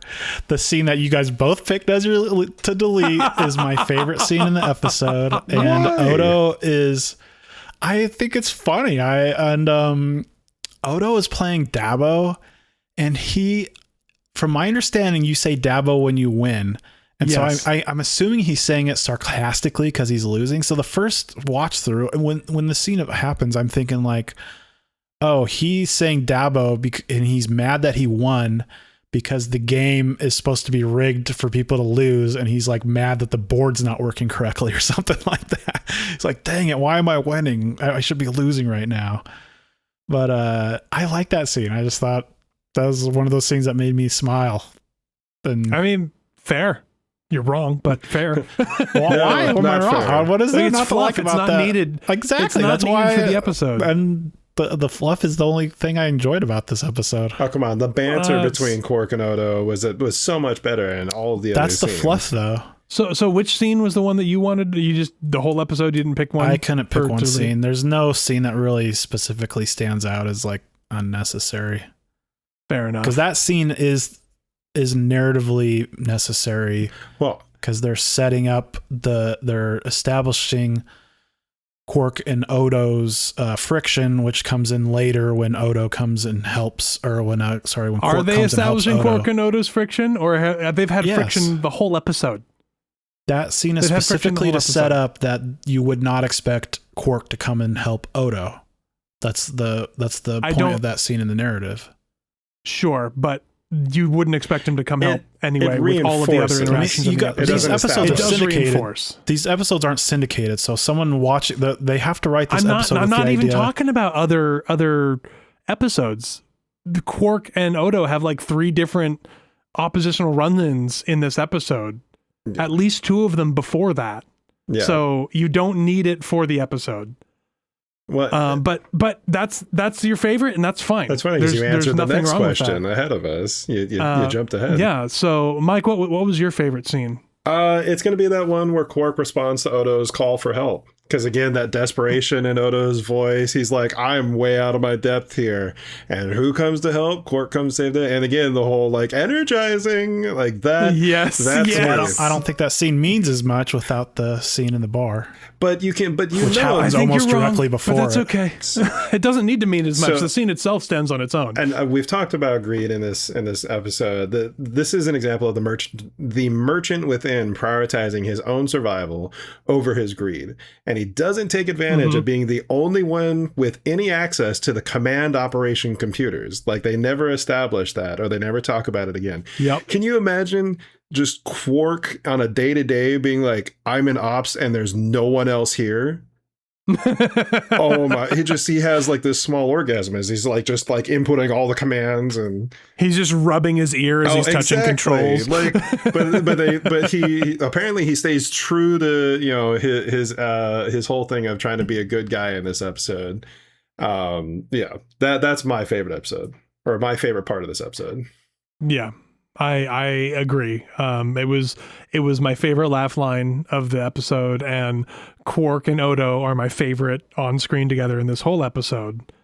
And I don't know. Yeah, it was just good. I will add that the banter of the like Quark or Odo finally got the ship to like fly off, and he's hit the button, the thing's gone, explosion, the ship is shaking, and like he just pulled a man out of a burning fire, and he's like sitting there, and he's just like and he's just like, hey, you saved the day, Odo. Now about my hazard pay, and then Odo's just like, and it's just like I love that. Yeah, whole stuff. That was pretty good too. Although I didn't know why Odo was panting. He doesn't have lungs. Yeah. Odo's a little weird. On the Senior Chief Petty Officer Miles Edward O'Brien official scale of torture, how badly did O'Brien suffer in this episode? Scale of 0 to 4 lights. Thank you for reading the whole thing. And we should explain. We should probably explain in each episode. The 0 to 4 lights is from the TNG episode where Picard is tortured by a Cardassian, and one of my favorite episodes of Star Trek. Period. Cardassian is trying to get Picard to say that there's 4 lights. Or wait, what are the numbers? 5 lights. 5 lights. He said there are 5 lights. How many lights do you see? In reality, there's 4 lights, and he's trying to get. There are 5. Yes, he's trying to mentally break Picard. I don't think you need to explain it in every episode. I think anybody who's going to listen to this is some kind of Star Trek fan. I think anyone who's going to listen to this is going to be someone who knows us personally. It's going to be the 3 of us listening to ourselves. No, Leela listens to him, and Ashley, I think, listens to him too. So yeah, Ashley doesn't. I don't. This would be torture to Ashley, but we're still going to have her bring her on one of these episodes. But so we can torture her back. An outside Star Trek perspective. You don't get any of these references. We need to bring her in for a Borg episode because she's terrified of the Borg. Make her watch a Borg episode. Not in DS9. Ashley. So you're going to, it's in like 3 years when you're done with this series. More like 4 or 5, but yeah. Anyway, so Mike, how badly did he suffer? 0 to 4 lights. 3.3 lights. And the reason you went high. I did. And it's because it starts with him under a lot of pressure. He's already 2 days behind on his maintenance schedule for the ships. He's got that 2-day backlog. Sisko's yelling at him about his coffee again. I mean, he's just under all this pressure. And then he finally gets a break. And the only reason he gets a break is because he's going to die. Like, his whole world goes upside down. He catches a fever. He's going, like, that's the only time Miles O'Brien is able to get a break. So I put it at 3.3 lights. At least this far into the series. There are some worse ones down the road, but for now, this is a 3.3. I don't know if you can see on this piece of paper that I wrote 3 days ago, but it says 3.3 lights. Exactly. Wow. Exactly the same. That's Sorry, hilarious. I just blew my mic out. 3.3. Well, 3.5 seemed too high, Right? and 3.0 seemed too low, and 3.2 doesn't sound high enough, and I gave something else a 3.2, which was my GPA in high school. So it had to be 3.3, because he suffered more than I did in high school. Yeah. So, That's so funny. but- You guys picked the same fraction. yeah. Well, so is it for the same reasoning then? Yeah, exactly. And also, like, at the end, like, by the time everything's over, he's cured, and he gets screamed at by his commanding officer. Don't forget about getting back to work. You took 2 days off. Yeah, you took 2 days off. I'm going to take that out of your back pay. So I went 2.5 lights. I might have gone 3. I mean, he almost dies. That's pretty rough, guys. He almost dies. Yeah. But he got a break from all the nagging. Yeah. So I went 2.5. Yeah. He got a nice break. Well, it'd be like someone speaking gibberish to you, but they're upset about it, and you're just like, well, I don't understand what you're saying. Exactly. I'm just going to pop in and listen to my tunes that are singing in a language I don't understand. Yeah, exactly. But he was in that First, med bay he just for had like a cold. Yeah, he was in the med bay for like a solid day, just like laying there, being like, Having a nap. oh, this is so good. Yeah, the Maxing reason and he was relaxing. unconscious with that fever is not because the fever made him pass out. He was just asleep. Yeah, It was the first time he had a chance to just get a solid 8 hours. no black coffee, double sweet. Just Yeah, definitely. Is this episode properly defined? Okay, let me try that again. Is this episode properly defined as science fiction as we have defined it in this podcast, which is that the story is driven by technology of some kind? Technology that doesn't exist or being used in a way that it currently isn't.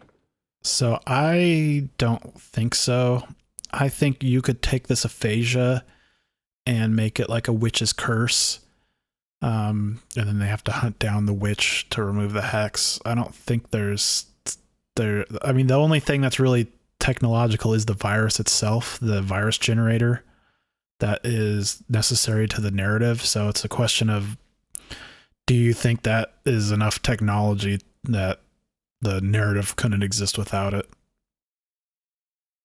I guess that's true. I said that it was sci-fi because you couldn't just have people go aphasic, but I didn't think about it being fantasy because I never go down that road. Because that is a tough thing with this question, because I think a lot of things technologically you could convert into magic. Yeah. So with that idea, it is science fiction in that sense. So you cannot. It is driven by technology. Yes. So in that sense, you're correct that the plot, the virus generator is a necessary creation, a necessary tool of this narrative, that the narrative would fall apart without it.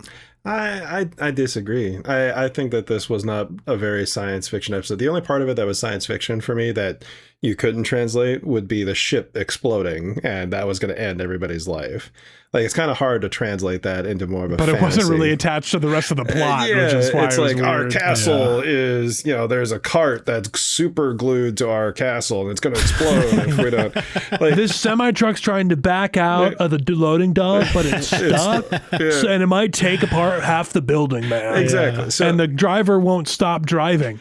Like this could easily be translated to like the poisoned grain or the village watering well. And I guess, yeah. So you could definitely turn this into a fantasy like setting. So, but I also kind of enjoyed that part of it too. So, yeah. You know what's a great example of a Star Trek episode that just popped in my mind that is 100% science fiction that could not exist without technology is Best of Both Worlds. That's a good example. That's a great example, actually. Is Yesterday's Enterprise. the another great example, Pegasus. I can do this all day. No, the the Dyson Sphere episode with Scotty. Yeah. What's Relics. that episode? Relics. Relics. That is when the technology is completely necessary to the narrative. But, Not necessarily. We haven't really gotten a... Oh, definitely. No, because you could just make it an interdimensional portal. All of a sudden, you're transported to a dimension that is Well, spherical. so I think what we're going to say... I think if we're going to say Okay, that if there's you a have to portal. use magic instead, that it's driven by the technology, right? Yeah. Because if you need something that can't happen without the futuristic non-existing technology, then it is science fiction. That's a because great point. fantasy is science fiction before the concept of high technology happened. That's why fantasy and science fiction are always in the same spot. And we even talked about To that. my endless frustration. We even talked about that in our episode, that technology is kind of interchangeable with magic, even in like a philosophical sense. Sufficiently advanced technology. I think you're right. In Indistinguishable the future, we will not allow the use of supernatural magic to just be a replacement for the technology. Okay. As this question goes in the future, because that Chris brings an excellent point. Because you could do, when you really think about it, you could do any technology in science fiction and replace it with magic, some sort of magic. Because technology, like we said, is Star Trek is space magic. Well, I think within reason again, because you can't justify like the ship about to explode on the docking ring with a magic in the sense of, oh, well, now there's a magical bomb attached to the building that we're in. There's a magical bomb attached to the building and we can't get it off. Yeah, well, I just did it. Yeah, but you just did it, telling us we couldn't do it. That's what I'm saying. Within reason. Like, be more confident, Mike. You can't believe in yourself. You couldn't write this story. Chest. You couldn't write that story and be like, well, that doesn't make any sense. Well, I would argue that it doesn't make any sense in this story either. So, and they did write this story. it makes it. Someone wrote it. They established it. It does make sense. It's not good sense, but it does. I guess. Yeah. It does narratively. It's just not really connected to the narrative. Yeah. Right. Chris will do in the future. I'll even try to remember to add that to our notes. That okay, that's fun. Magic not interchangeable. All right. Who was the main character? Who was the main character of this episode? That's tough. So this is a really tough one. Kira actually has the most lines of dialogue in this episode. She is 100% not the main character of the episode. Like I said earlier, I think it's Quark. I think the reason they put this episode early is to establish Quark's character, that he is this materialist, but he will do things that we like as, I don't know. I originally wrote selfless. I kind of don't think he's selfless at all in this episode. He's not selfless in this episode. He does do things that are good for the station, good for others, because they also happen to benefit him. Yeah. But to me, and will do things. I think he will also do things that benefit more people than just himself, rather than just benefit himself. But he does need to benefit, I think, is where Quark is different from regular Ferengi. Right. So what I would say is, if what this episode offers as value to the whole Deep Space Nine series is that it helps establish Quark. Yeah. Fair. I said it's an ensemble. Nobody really stands out. There's no focus on any individual cast member. You think it's going to be an O'Brien episode, and then they're like, haha, no, O'Brien, you're going to suffer and not have any more screen time this episode. Yeah. Yep. Yeah. Because O'Brien must suffer. That's funny, because that's actually my answer too, is that it's a well done episode in the sense that it does a great job of giving the entire crew kind of like the opportunity to shine in this episode. And they had an opportunity. They could have given Bashir the spotlight. They could have made him the savior of the day, but they didn't. And so that might have been a better episode though. That's what I was going to say. I think that's a negative on the episode, that it doesn't, no one's really the focus. I think you can do ensemble stories well. Yeah. I think it's harder to do ensemble stories well. Definitely harder. This is an ensemble story that isn't done well, but it does a good job of spreading out the story among the cast. Yeah. And that's again, goofy But Trek, if you disagree, Mike, that's fine. It's subjective. So I do if agree. you enjoy it as the way it's No, ensemble, we have to fight now. We have to fight. Back in strips at dawn. That's the one thing I'm sensitive to. I kind of almost feel like we berate someone's opinion out of them, like as humans in conversations. So I don't want. Well, I don't think that's true. Matt, be quiet. All right, so moving on.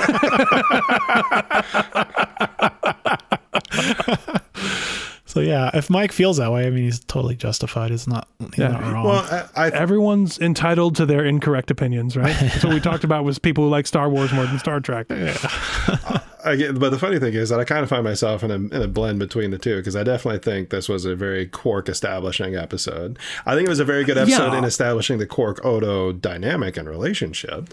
But I think nobody got the real highlight out of this episode. So I do also agree with Chris's point of it being an ensemble. Yeah. I appreciate the view of it being a Quark episode, but I don't think he has enough. Yeah. There's not enough focus on him. It's not. He is a very useful character. I was stretching. To me, like I said, to me, the script, there's no main character, but just as far as the value of what I get out of this episode is from Quark. The main character is Avery Brooks because he wanted to yell at people in this episode, so he yelled at people. Yeah. You know. All right, overall score. I'm excited to hear this. Well, go first, Mike. I went first last time. Sure. So I'm going to go with 3.3333, repeating, of course. Really? Wow. Yeah. That is better than I thought you were going to score it. Well, again, so I'm rating this on... and Mike said he liked this one. Yeah, that's true. I am rating this on a DS9 kind of leaning scale. Like, I'm also... Are you grading it on a curve? Yeah, a little bit. I am putting this on, like, the Trek scale. And so in comparison to all the other Trek episodes, I put this at a 3.3 out of 5, just because, again, it does a great job of connecting the audience to the Star Trek universe.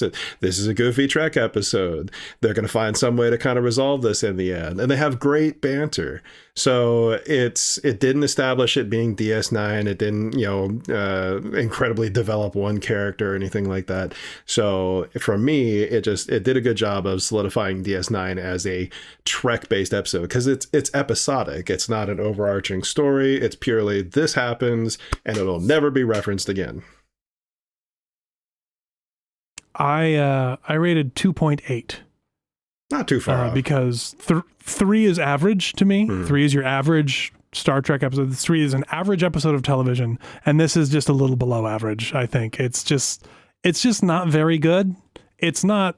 I think that the first half of this episode is actually pretty interesting and engaging. First third, I think it starts out very strong, and it just loses momentum and gets lost in the weeds, and then we have the worst actor ever try to blow up the station by accident. And it just got hard to watch. Like watching it the second time, I had to make myself watch the second half because I just wasn't that interested. But yeah, 2.8 stars. I'm going to guess Matt's is 1.6. 1.3896. Mike wins. It's funny how our scores do kind of properly represent how our views were expressed in this episode, I think, but I went 1.75. To me, I just found this episode dull. Sorry, I don't. It's funny because you remembered liking this episode too. You said that last week. You remembered liking this episode. This episode, I think, is the most recent DS9 episode I watched. I think I watched this in the past year for some reason. I don't know why, because I remembered everything about this episode. Maybe that contributed to why I found it dull when I was watching it, but maybe.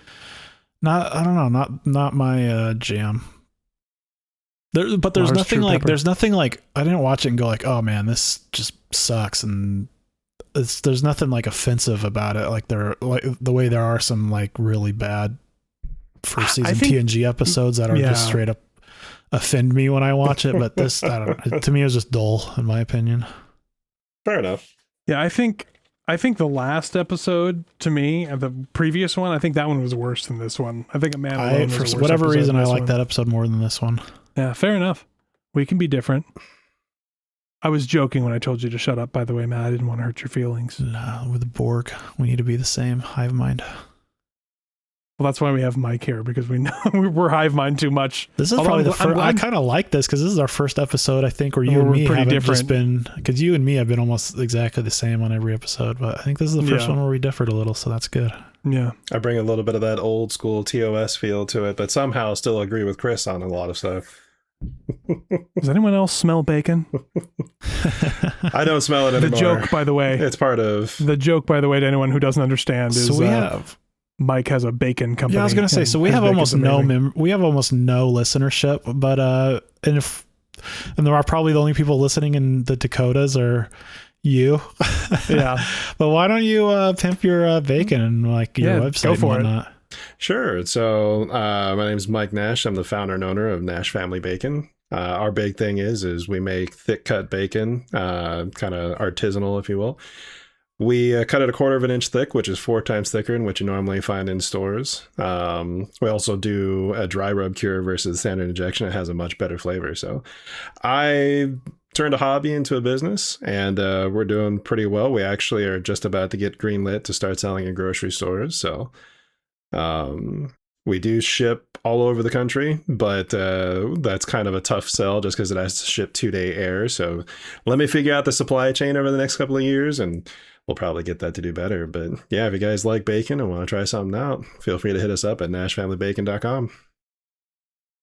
Definitely rooting for you. It's pretty awesome. You should get some merch going, I think, so we could buy some shirts, like some one of those ready to print kind of merch sites would be nice. Can you get one that says thick cut and ready to eat? There you go. 4 times as thick. That would be that's actually an awesome shirt idea. Thick cut meat. Nash bacon 4 times as thick.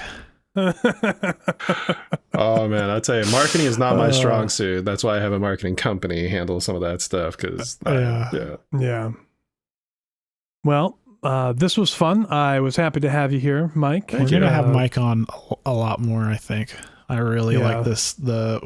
Our banter between the three of us, I think, was a nice mix. I really had a good time doing this. I had a great time. It was fun. I love talking Star Trek. I mean, I'm kind of that well-rounded nerd with all three of us. Star Trek, Star Wars. We can kind of go on and on about all that stuff. So